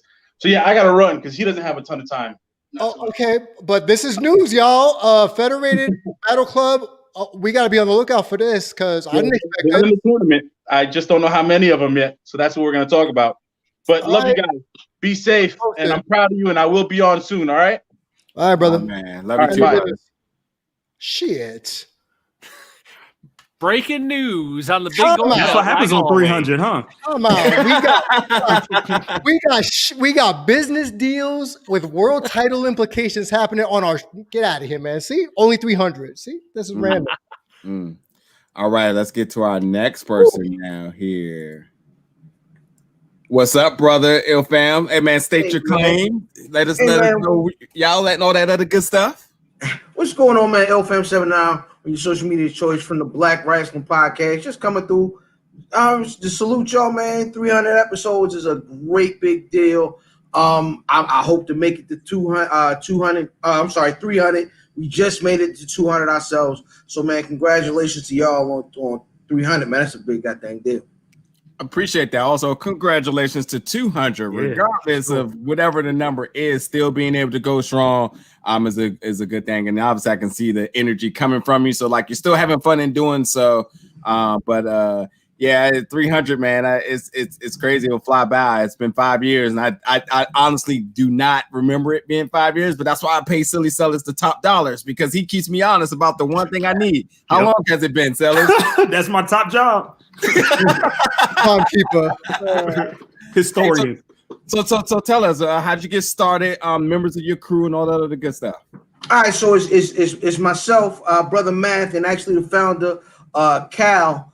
Cal actually founded the pod really maybe some 7-8 years ago, and the first iteration there weren't a bunch of podcasts, but it was just a space, and there wasn't a space for people to talk about wrestling from a black point of view, and so he just started doing it, and he actually got a job at a major media company, and so he had to leave the podcast. So during that time, Brother Math and myself were doing a black pop culture podcast called Where's Buffy, and we were sitting there looking for another project to kind of complement what we were already doing, and we reached out to Cal about reviving black wrestling.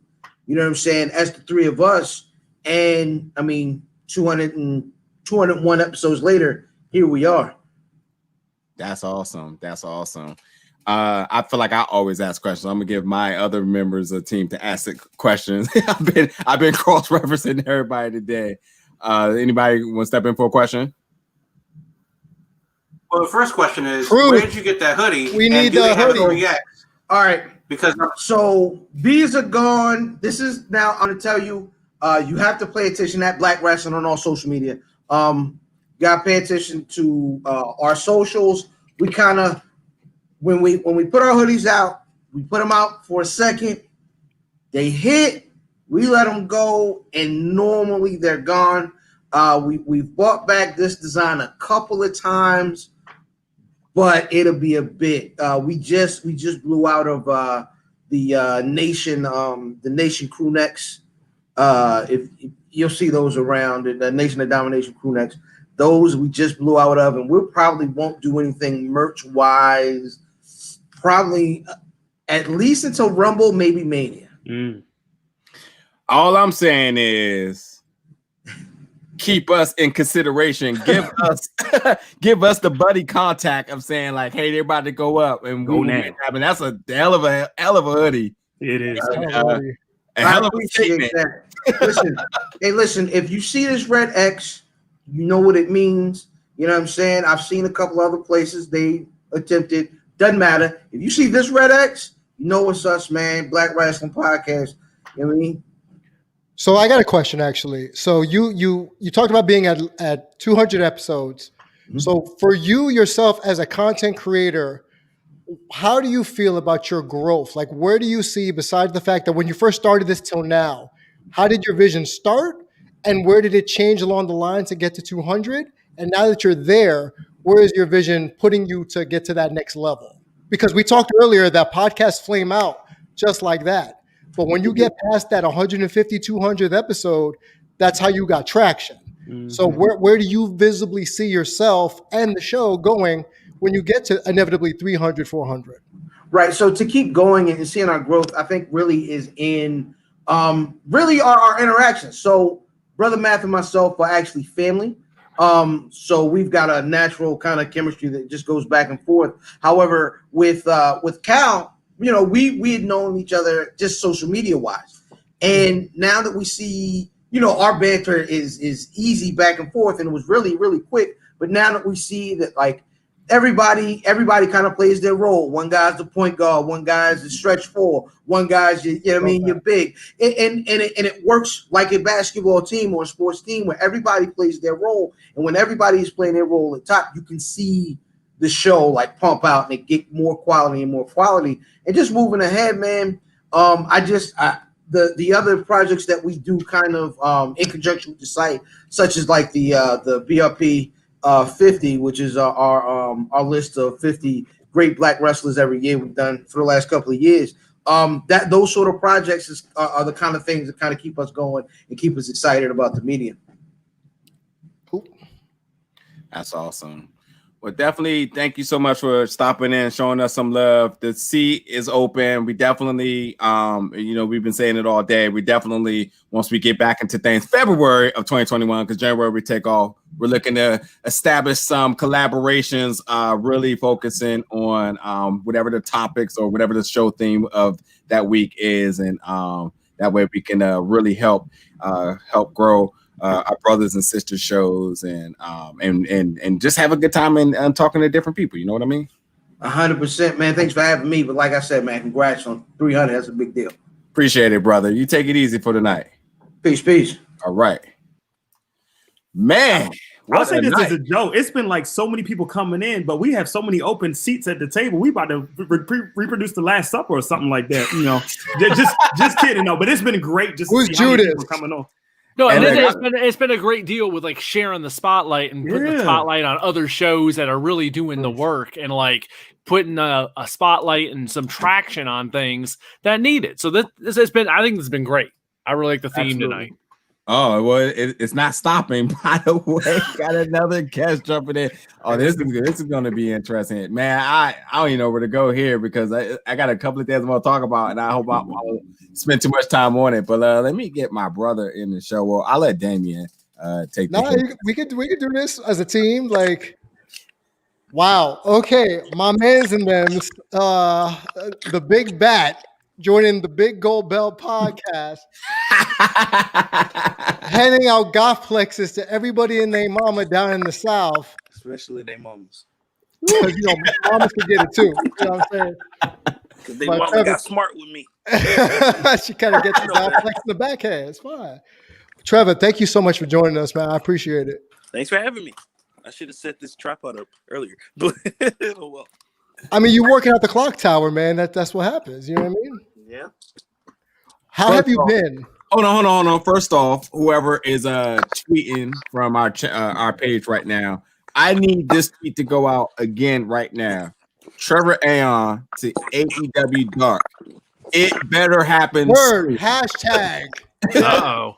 Make it happen. I wish I could tell you that I knew who to talk to do that, but I got nothing. I have zero inside on it. It absolutely needs to happen. But how's it going, brother? How you doing tonight? Thank you for stopping by tonight.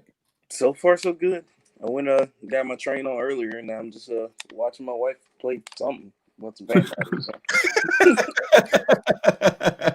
I think the game is called Vampire. Is that right? Yeah, the game is called Vampire. He's playing a game about vampires. One of the few people not playing Cyberpunk today. True. That game didn't do anything for her, surprisingly. Yeah. Some reason mine should have been delivered today, but see, that's what I get for buying the physical copy of things. See, I learned my lesson. What was I about to say to you? I know what I was going to say. I know we were talking about podcasts and stuff and whatever, but I need to quickly divert to something we were talking about on Facebook the other day. What's the name of the movie? What is the name of the movie? God, I just had it in my head and I just can't think of it. What's the movie you just saw and we was talking about it? with the guy, and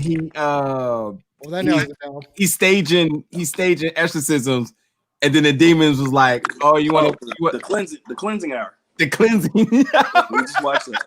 Yeah, we just did a video on that. Yeah, I believe it's on Shutter, folks. I just want to hear out of the mouth now. What was your thoughts on it? You know what? I actually really enjoyed that movie. Yeah, there's some stuff in there that, like, there's some little like plot holes that they didn't plug, and it kind of brings down the movie. But yeah, if they just would have plugged those little plot holes, that movie would have been perfect, because it was really cool. Just everything was really cool. Even the deaths were like really creative. Yeah. I'm a little bit over exorcism movies, but like I love how they did way too many. Yeah, but I definitely loved how when you play with fire, you get burnt mentality. Yeah. On it, It's funny too, because we just watched another movie with that same premise, mm-hmm. and kind of the same thing happened but different, and it didn't end the way that one ended, because that twist at the end was that one actually got me. I was like, oh, I was expecting that. Yeah, same. Yeah, folks. I think it's on Shutter, so if you have the Shutter app, you should check that out. The Cleansing Hour. It's an interesting movie. So okay, so the last time you was on the show, we were kind of like in a heightened midst of the pandemic, and you definitely had a show, your first show coming back for the year or pandemic, just say. So how's things been since then? Oddly enough, my year kind of heated up like right after that. I ended up on some of the bigger shows in Georgia. I wrestled Sam Bodie at Pro South, and that turned into me getting booked for Atomic Revolutionary Wrestling in Florida for next year. So that's pretty cool. Hopefully, when the borders and stuff are open, I can leave the country again, because that's really what I'm. Because I know that's what you've been waiting to do. You've been waiting to go back across the way to apply your trade. Yeah, because I don't know, just it's probably gonna sound horrible, but I'm gonna say it anyway, and whoever don't like it can swing on me. Well, they can try, but like I don't know what's gonna happen with me and things like in the industry here, but it's a whole ass world out there, and I'm not gonna wait for the people on the indies in the US to finally be like, oh well, that Trevor's been working hard and doing all this cool stuff all the time. Maybe we should give him a chance. I'm really not gonna wait for that. Like, as soon as the borders open up, I'm leaving the country as often as possible. Like, if I never wrestle in the United States, if it's gonna be like that, it's gonna be like that, because that's just the way the direction everything's going. Like, nobody's looking to like give me the shot that I feel like I need. And I'm like, okay, well, that's cool, but it's a whole world to travel and wrestle in. So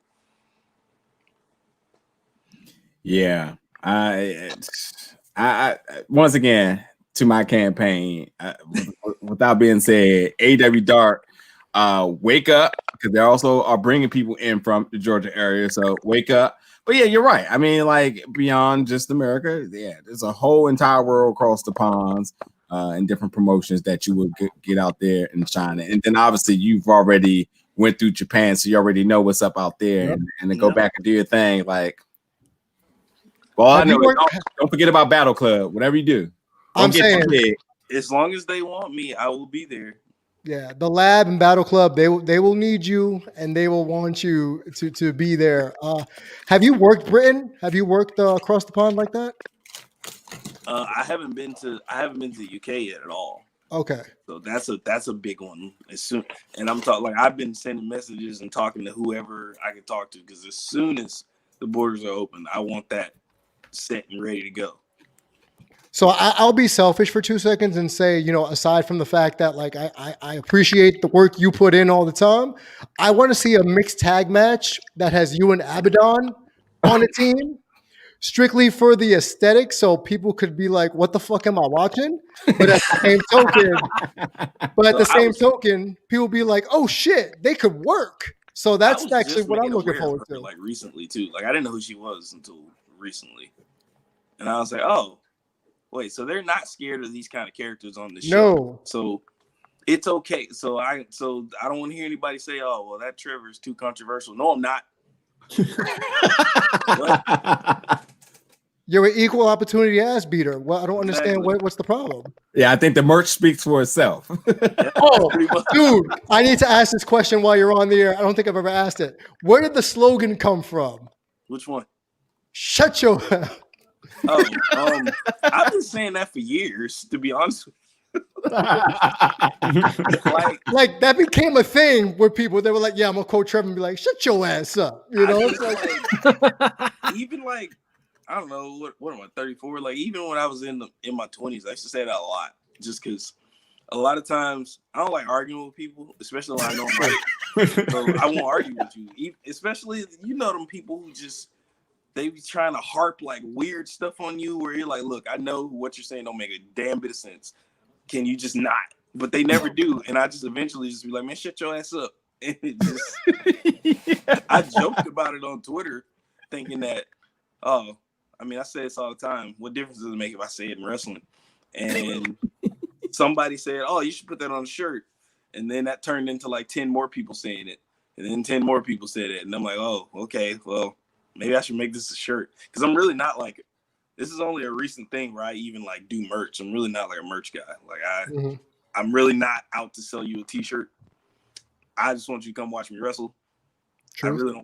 I don't need you to buy anything. But if people ask me to make stuff, then I'm like, oh, okay, well.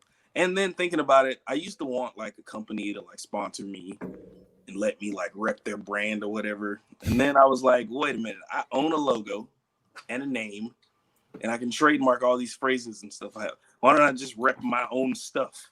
And it snowballed from there. So now I'm just like, yeah, if people ask me to put something on a shirt, I'll put it on a shirt because then I can wear it too. Because really, a lot of times I make merch it's because I want it. For real. That as it should be. Matter of fact, I also question people who make merch, and I'm like, I don't even think you would wear this. So like, yeah. I have one of everything that is in my store. God, I miss going to wrestling shows. Looking at people's merch tables of like, yeah, that's cool and all, but like, wait, I don't even think you would wear this. See, well, not even the thing is cool. It's more like how I look. People don't want to like. I don't like me standing at a merch table, so you can just easily approach me. So that's all. That's why I opened the online store so that smart. Like I will probably never have a merch table at a show because I don't want to be. I don't want like the Undertaker wouldn't just be standing there so you can come and buy yeah. You got to maintain the mystique. Yeah. If you don't maintain the mystique, it won't work. Exactly. And I did tell people if they buy something and I have it like in stock in my house, I'll package it and I'll bring it to them personally at the show. But you'll see me for 10 seconds. Hey, thanks for buying this. Here you go. Yeah. It just makes. I used to stand at a merch table. I used to stand at a merch table, and these little kids, like me and my wife, would stand there, and she has horns. So we both have horns. We both have bright red eyes, and people were like, "Oh, can we talk to them?" It's done me way better to just have an online store than it ever has for me standing at a merch table. So here's $1 million merch question: would you ever do Cameo like the Undertaker did Cameo? Oh, for $1,000 a pop, come on now. I mean, that's a lot of money. I would make it not as ridiculous as he was doing it, but I'd probably do it. Especially, I don't know, since I think me and him are different. We're very different personalities, so it would look awkward for me to like say everyday stuff because I'm a demon and all that, but I come across as like a demon with kind of like I liken myself to like a Billy Zane from Demon Knight from the Tales from the Crypt movie, as opposed to I'm gonna Skeletor take over the world. I'm not like that.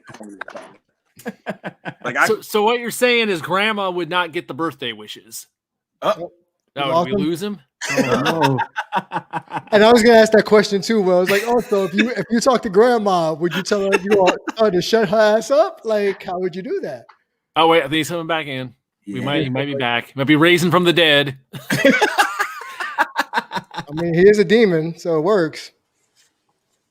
There it is. Back from the dead. Back. So if you had a grandma that ordered a Cameo from you, how would you talk to her in that 30-second clip?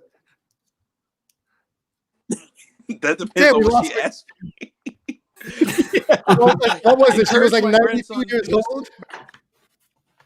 It was a happy birthday. She was 92. Do his homework. Listen, little Billy, do your damn homework. Shut your ass up. Get off your phone. Get off Twitter. Get off TikTok, or else you'll grab your ass and feed into a sandworm. Yeah, go ahead and make that Cameo account, bro. Seriously, go make that Cameo account just so I can scare little kids. Go ahead, man.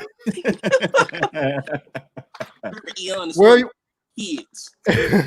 Where are you working the next couple of weeks? I got Southern Honor tomorrow. It's against David Ali. And then Pro South's anniversary show is next Friday, so that'll be fun. And I think that's my year. I think that's it. And then we got the 2 holidays, and next year kicks up. And hell, one of the first things I'm doing next year is going to Florida, so that's good.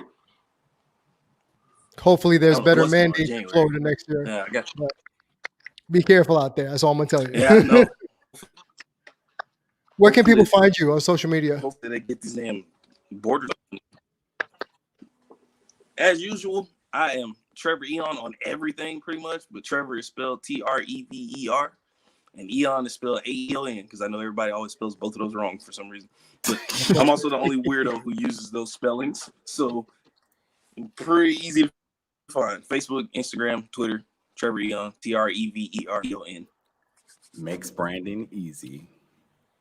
Thank you for joining us, brother. And he disappeared in pure demon fashion. He just disappeared. Evaporated into the ether. Trevor evaporated. Yeah. All right, so one more for tonight, and wait, should we bring him on so we can get his last citation? Or let's get his last citations on. Okay. Sorry. All right. There we go. Sorry. Yeah. So, what was you saying, Damien? Go ahead. I was saying, like, what are your last things to leave people before you get off for the night, besides scaring the crap out of kids? Besides scaring the crap out of kids, if you don't know what you're talking about, shut your ass up.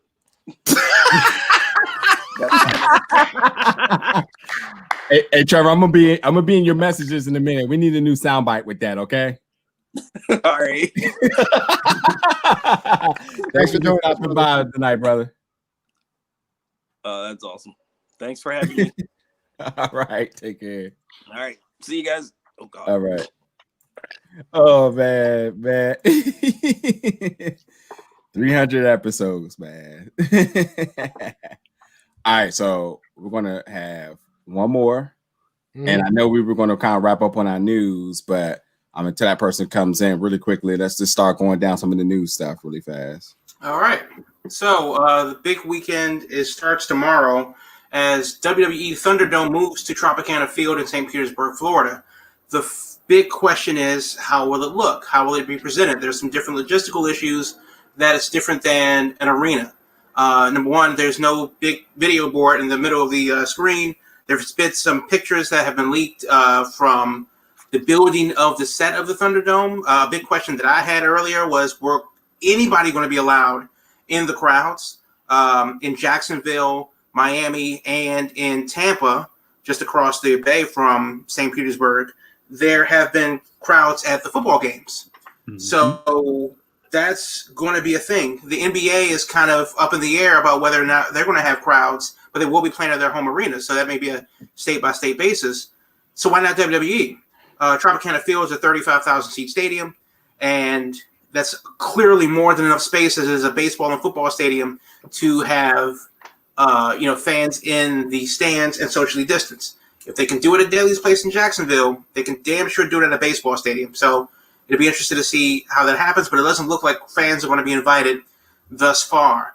The rumor is that they could have fans by the Royal Rumble, but then, of course, that only get kicked down the road until March or so when baseball starts up, if they start up on time, because Tropicana Field is the home of the Tampa Bay Devil Rays. About the move from Orlando to St. Petersburg, that's about an hour and a half drive on I-4, and it's probably not going to take an hour and a half because there's always traffic. But what does that mean for people that have to get COVID tests to enter the building? Apparently, WWE is working with a local St. Petersburg-based clinic to get the testing done so that people, if they live in the greater Orlando area, they don't have to drive 2 hours back and forth to work to get the testing done and bring that to them. It just clears a lot of logistical hurdles there. So obviously, if you're flying in, then you get to fly into Tampa and just drive across the bridge to St. Petersburg to Tropicana Field. So SmackDown tomorrow is going to be the first event. Ironically, TLC will be the first non-major show. And when I say major, I mean the Saudi show, the big four of the year. and Money in the Bank if you want to count the Big Five. It will be the first of the non-major shows, pay-per-views, to be held inside of a football stadium. So that will be interesting to see how that works out. Maybe fans come back, maybe they don't. That's entirely up to Florida, but we'll have to wait and see what happens. The Royal Rumble is in a little over a month. So, all right, hold on. We got our person in now. I think we may have some connection issues, but let's see if we can make this happen. Somali internet again. Let's see if we can make this happen. Hello, Black Square. Yep, connection problems. I can hear it, but it is definitely being distorted. Look, spoiler alert, it's my best friend, Chrissy James, if you can just get in here.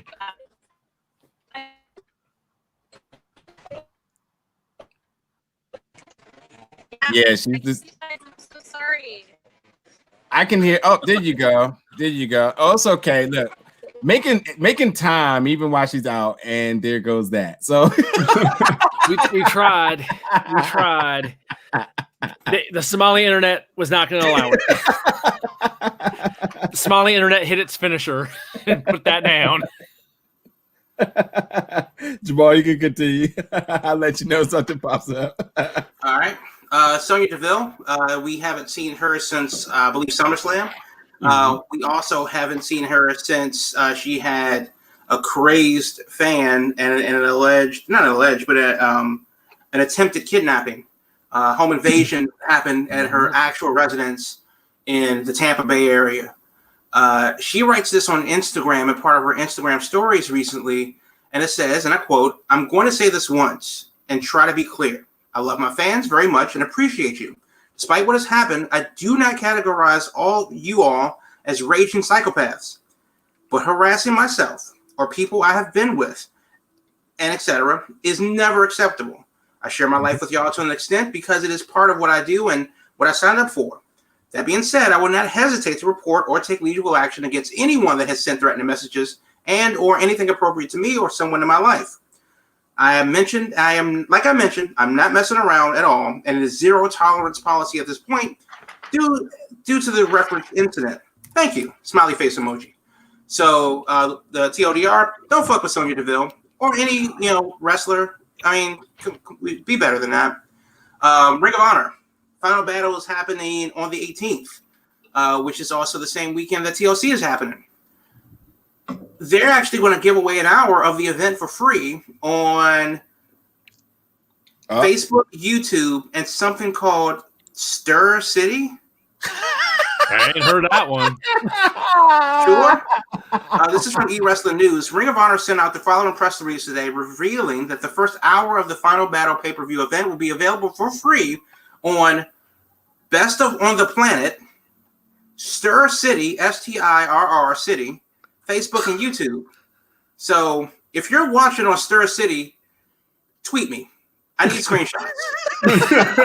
You might be the only one watching on Stir City. Look, I don't get Stir City on my side of the internet. I'm just going to go in the search bar real quick, and I type in stir, and the things that come up is stir fry, stir receipt, recipe. Well, it's STIRR. That's what? STIRR. STIRR. Yeah, stirring raw, stir up, stirred, stirring raw chemistry, stir leggings. Right. No, so not a thing. This is not a thing.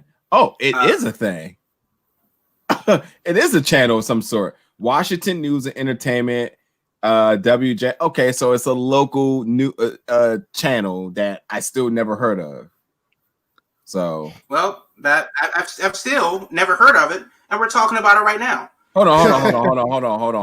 Mission complete. Hold on. I need to. Let me share the screen really fast, real quick. Stir City. I need y'all to see this. We sure that's not a strip club? Stir City. Look at this.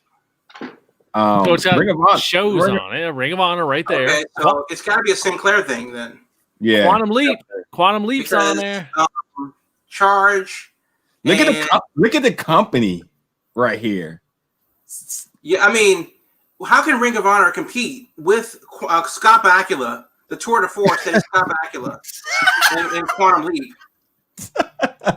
Oh, and Jeopardy and Wheel of Fortune reruns. Yeah. Yeah, well, yeah. We'll let you get back to the news. Let me not be a distraction. Yeah, I mean, because Stir City, because that exists. Either way, if you know what that is and you want to watch it, the first hour will be available on those streaming platforms. The entire 4-hour final battle broadcast will be available on pay-per-view, Honor Club, which still exists also, and Fight.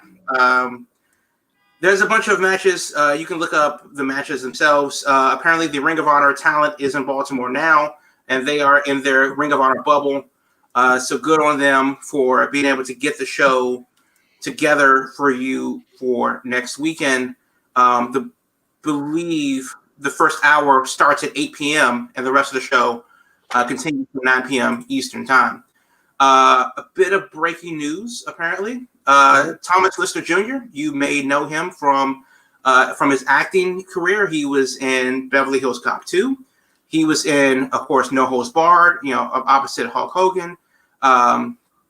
Wishmaster 2, he was in I Got the Hookup, Jackie Brown, Players Club.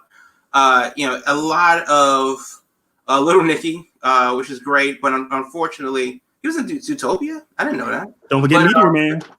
But yeah, he was just a pretty damn good actor, pretty damn good wrestler, and he unfortunately has passed away at the age of 62. No immediate word that I can see on how he passed away, but still, it is a thing that seems to have happened, and that's a damn shame. Compton's own Tommy Tiny Lister, dead at 62. Alex Reynolds, we thought he was also dead back in October when he took a wicked bump in the AEW Dynamite main event. He was on the AEW podcast with his tag team partner, one half of the Beaver Boys, John Silver, who's got to be the most over guy in AEW right now. Yeah. So, yeah, right. I mean, like, they have Sting, and John Silver is like a big deal. Yeah. So they were on the AEW podcast, and of course, they went and addressed that issue of what happened when he was in the ring, because it looked like to everyone that, oh my God, call Mama Reynolds and come pick up her boy, because it ain't looking good for him. So the podcast is out now on wherever you get your streaming podcasts. And he says, and I quote, John looked at me and asked if I was okay. And I said, yeah, I think I'm okay. But his rationale is he took a big double team move, like a leg drop, frog splash combination. So he's selling the move. And when the Blade physically drags his carcass over to the corner, it was because he was not the legal man, or he was the legal man, and the tag needed to be made. So his rationale was that he was selling the move, and but he said that he was awake and cognizant the entire time. Take it for what it's worth, believe it or don't. But if you don't believe the dude that did it, what are you going to do? So if that is insight, and very rarely do we get insight from people that are actually involved in events. But then again, it is wrestling, so take it for what it's worth, even though it involves people that are actually there. More AEW news. Santana of the Inner Circle, he hasn't been there in a while, and fans are kind of wondering, well, where is he? What's going on? I'm not going to read the Instagram post that he put out earlier today, but basically he had a family member pass, and he is grieving with his family, and is going to be off TV for however long he needs, honestly. So good on him for reaching out to people that were concerned. But the long and short of it is that he is on bereavement leave. So that's, sad times indeed. Also, what's sad is the thought of Goldberg versus Roman Reigns at WrestleMania 37. Don't want to see it. Do it at Royal Rumble. Apparently Goldberg was on something called The Bump, which is not a dance move, but I don't know these things. It's a moving wrestling dance move. Yeah, so it was on The Bump, and which sounds a lot more painful than it is. I don't know why you would name your show after a blister, but sure. But he was on there and he was talking about how, obviously he wants to face Roman Reigns. And, Goldberg, kind of made it know on certain terms that Reigns is, quote unquote, next. No, I just can't imagine anybody wanting to watch that show, that match, regardless of how good or bad Roman Reigns has been. Something that we haven't done in a while is a cameo. And that's largely because a lot of the popular wrestlers on Cameo have ceased to do it.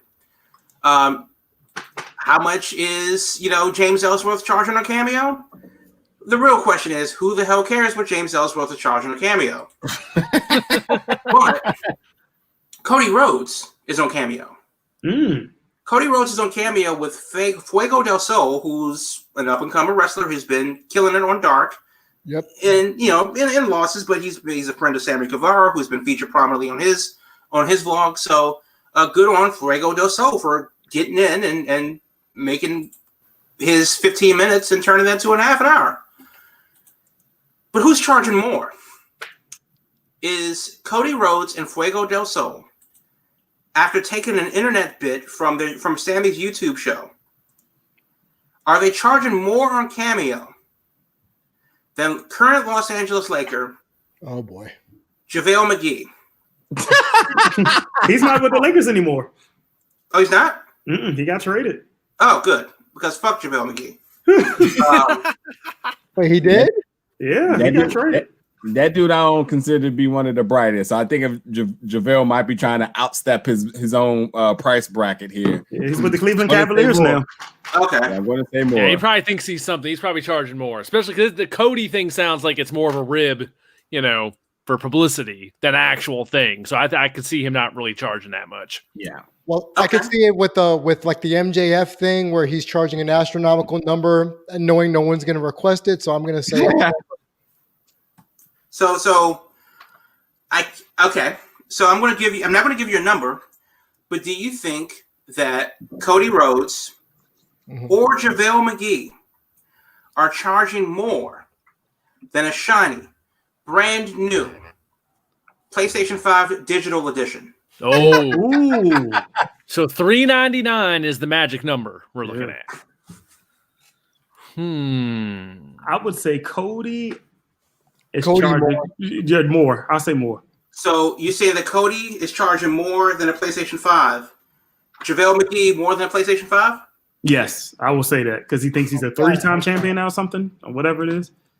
Yeah, I'm gonna take that too. I say more. Okay, so a digital edition of PlayStation 5 is $399. JaVale McGee is charging $500. Yeah. I knew it. Do you think that Cody Rhodes and Fuego del Sol, the magical tag team that's never existed, is charging more than JaVale McGee? yes. Because Cody Rhodes. Yes. Yep, I agree. I say no. I say no. Something tells me they're not. So the reason why I said the digital edition and not the PlayStation 5 itself was because JaVale McGee is charging $500. But Cody Rhodes and Fuego del Sol are charging $999. Full $799. So you should have said two. Cody got paid for that pyro. Yeah. Paying for all that pyro in his entrance. Got paid for another And he has a new game show that's coming out too. Now the question is, has anybody bought a Cody and Fuego cameo? Yes. I'm sure. Yes. Oh, I hope not. Same people buying tickets for the Jericho cruise. They buying it. Well, surprisingly, 14 people have charged, paid $500 to talk to JaVale McGee. For whatever reason why, I don't know. I don't know. You could have bought a PlayStation 5. Truth. 14 of them. If you can find them. Wait, what? Okay. 14? You said 14 people bought JaVale MGee, right? Yeah, 14. 14 okay. people. Yeah. Okay. Those 14 people could have bought a PS. Oh, right. Okay. Thank God. So I was about to say Steiner math out here. Yeah. So the idea is that Cody Rhodes is charging nearly $1,000, and one person I don't know if it's Antonio or not. Poor Antonio. And, yeah, I mean, that poor bastard. But if one person actually paid $1,000 to talk to Cody Rhodes, and more importantly, Fuego del Sol via Cameo. Bless their heart. If you didn't want the full video and you wanted just to chat, that's only $20. So I don't know which is what this seems to be a scale that I'm not really following, but that it really doesn't make a lot of sense. But yeah, $1,000 for Cody Rhodes and Fuego. Good Lord. 7 billion people watched Impact on Access TV, Facebook, Hulu, Twitter, Stitcher, Periscope, Tout, Club Penguin. When you add all of the streaming services that you could possibly watch Impact on, Access TV or Impact themselves said that they have reached 750,000 viewers. Ironically, they also did a similar number to NXT on TV per their cable ratings. In their demographic, the key demographic of 18 to 49-year-old people. So, if you're Impact, it's really hard to say that like they actually can hang with NXT in this one moment when the show is backed by the fact that Kenny Omega is on the show. Right. So, I mean, good on Impact. They'll take it. But at one point in time, they had 55,000 people watching on Twitch. Which went head-to-head with a live NFL game. That NFL game peaked at 30,000. There was a tape delay on YouTube that had 260,000 views. So, I mean, I say all of these numbers to say that we thought that Impact was dead in the water, and I just bought a new shovel. We were going to bury Impact. We want to have a funeral. Silly Sellers had some wood that we were going to make a coffin out of, and Impact was done. And to say that they have come all the way back to where they are now, where they were trended on Twitter when they aired, all these things, I'm surprised and impressed at the same time. There was a rumor earlier that Snoop Dogg and the WWE got beef. And they got beef because on the New Year's show, the Snoop Dogg was going to come on AEW. Now, it's no secret that Snoop Dogg is a judge on the Go Big show with Cody Rhodes and Rosario Dawson and other people who are names I forget. So why wouldn't he come on to the network that's going to show the show the day before the show airs? Right. Cross promotion. Yep. Duh. So why would there be beef? Well, because it's the internet. But apparently, there was Snoop Dogg merch and Undertaker merch that were both linked completely from the WWE's website. And people put two and two together that after the Snoop Dogg announcement on Dynamite, WWE threw a hissy fit and withdrew the merch. Not the case. That merch was a limited run. The run ended. The merch ended. It just happens to be one big old coincidence. And also Vince McMahon is petty. So take that for what it's worth. Speaking of Vince McMahon, remember that time when he sucker punched Keith Lee? Yeah, I don't either. Crumbled. Yeah. Mm-hmm. Yeah. So it was an interesting thing to read was that somebody, apparently he was on the WWE 24 documentary, and apparently somebody came up to him and said, like, yeah, if Vince McMahon ever swings on you, you better sell the fuck out of that punch. And of course, Lee, being the new guy, is like, sure, I guess. So Keith Lee, who's 6'5", 300, hope maybe less. McMahon, all 87,000 years of him, swings on him. Keith Lee sells the punch like a champ, and McMahon is confused. Why did this massive granite mountain, small mountain of a man, get flopped like that for 78-year-old McMahon? So they both looked at each other confused, and had a good laugh about it. But it's just some insight as to what the shenanigans are that happens backstage that is just kind of insane in WWE. Pentagon Jr. he was apparently injured, not during the match as was thought. He was injured actually training before the match. Apparently, he had a pretty serious leg injury. Now, granted, last night's Dynamite was taped, so hopefully, he's using the 2 weeks that he has off, basically, before the next show to recoup. But there's no word on when he'll be back in action, nor has there been word on what specifically his injury is. Also conspicuously absent was Pac. They made a big deal about bringing him out. Tony Khan was tweeting, but apparently he may be done for the year. There's only 2 or 3 weeks left, and has since gone back to the UK. There's only one more live show for Dynamite this year, and that is next week. The show after, I believe, is Christmas Eve. So that'll be that until, and I think they're going to run tape shows all the way up until the end of the year after the 16th. The holidays, yeah. So yes, the holidays and New Year's Eve is December 30th. Renee Young, she left WWE back in October. Apparently, she was supposed to come and do some hosting duties for the Royal Rumble, but she can't because she's a little bit pregnant. Just a little bit. Just a tad bit pregnant.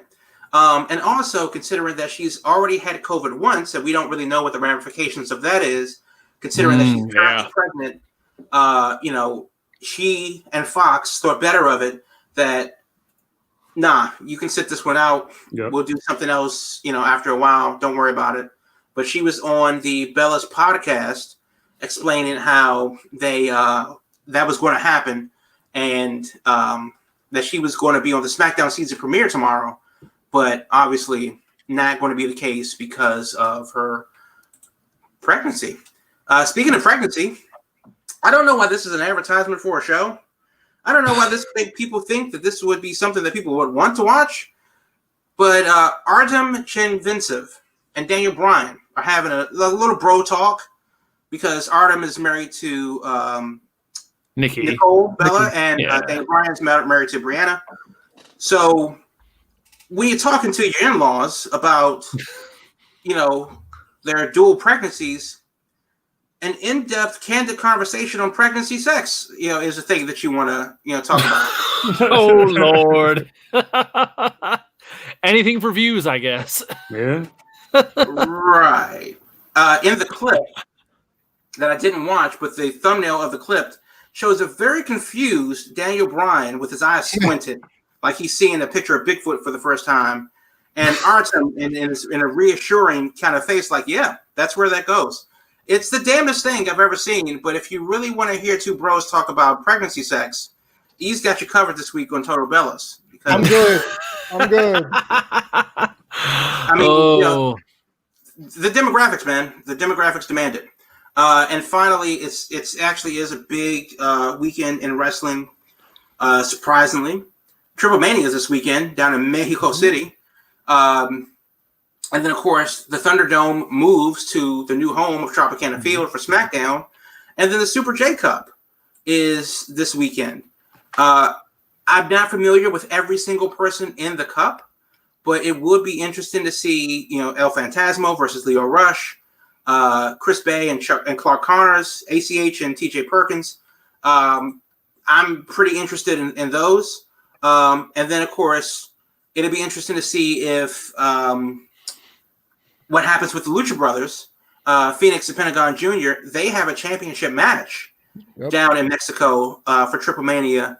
It's a triple threat tag for the AAA World Tag Team title, and of course, Kenny Omega is their mega champion, whose belt we've only seen on Dynamite once, but he's going to have a match versus Laredo Kid, and then there's like 5 or 6 other matches going on down in Mexico for Triple Mania. Triple Mania, if you don't know, is the biggest show of AAA's calendar year, so it's a pretty much a massive deal, and it will be broadcast on, I believe that Twitch, definitely YouTube, and Facebook as well. So that's the news for this week.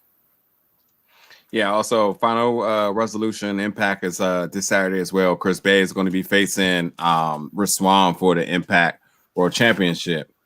Be interesting to see if he wins. Where does that belt then go?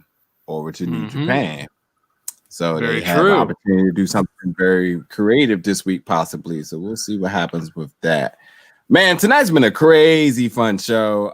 You know, we definitely had a good time. Thank you for everybody that tuned in, everyone that joined us. For folks that I did not give a shout out to, because I possibly forgot, you know, and you know who you are. Just thank you so much for your contributions, love and support over the years and helping us reach 300.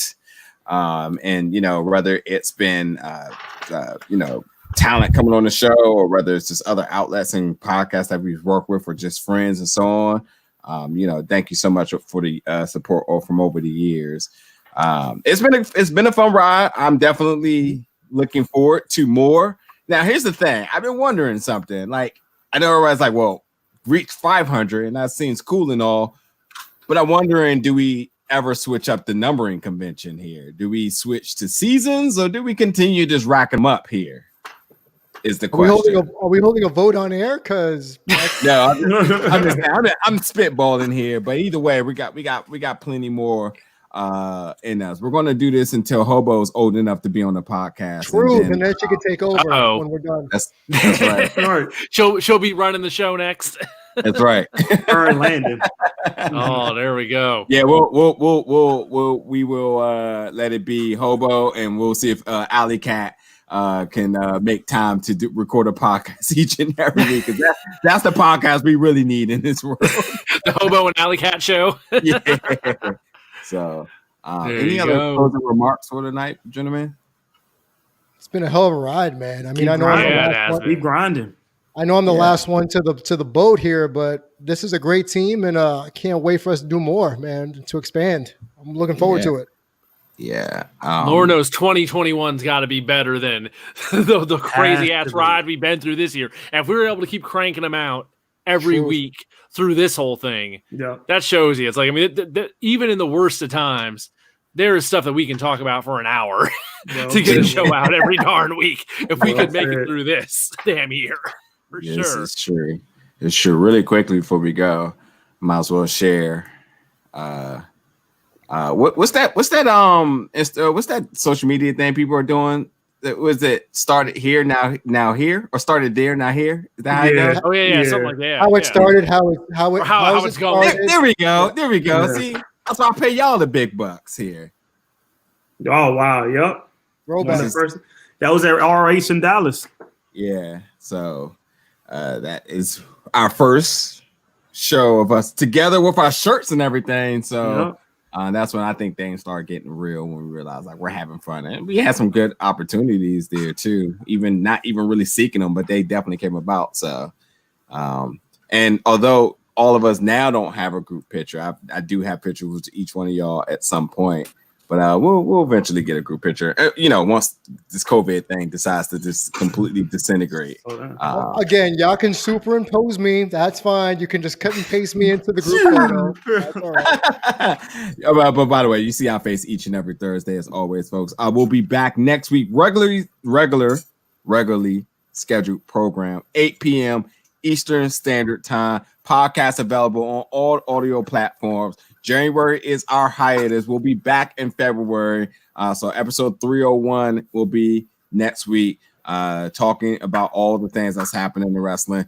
You know, again, for me, and you know, I would just say this: the head here, the Big O Belt Podcast. I can't stress enough. Thank you so much to my team.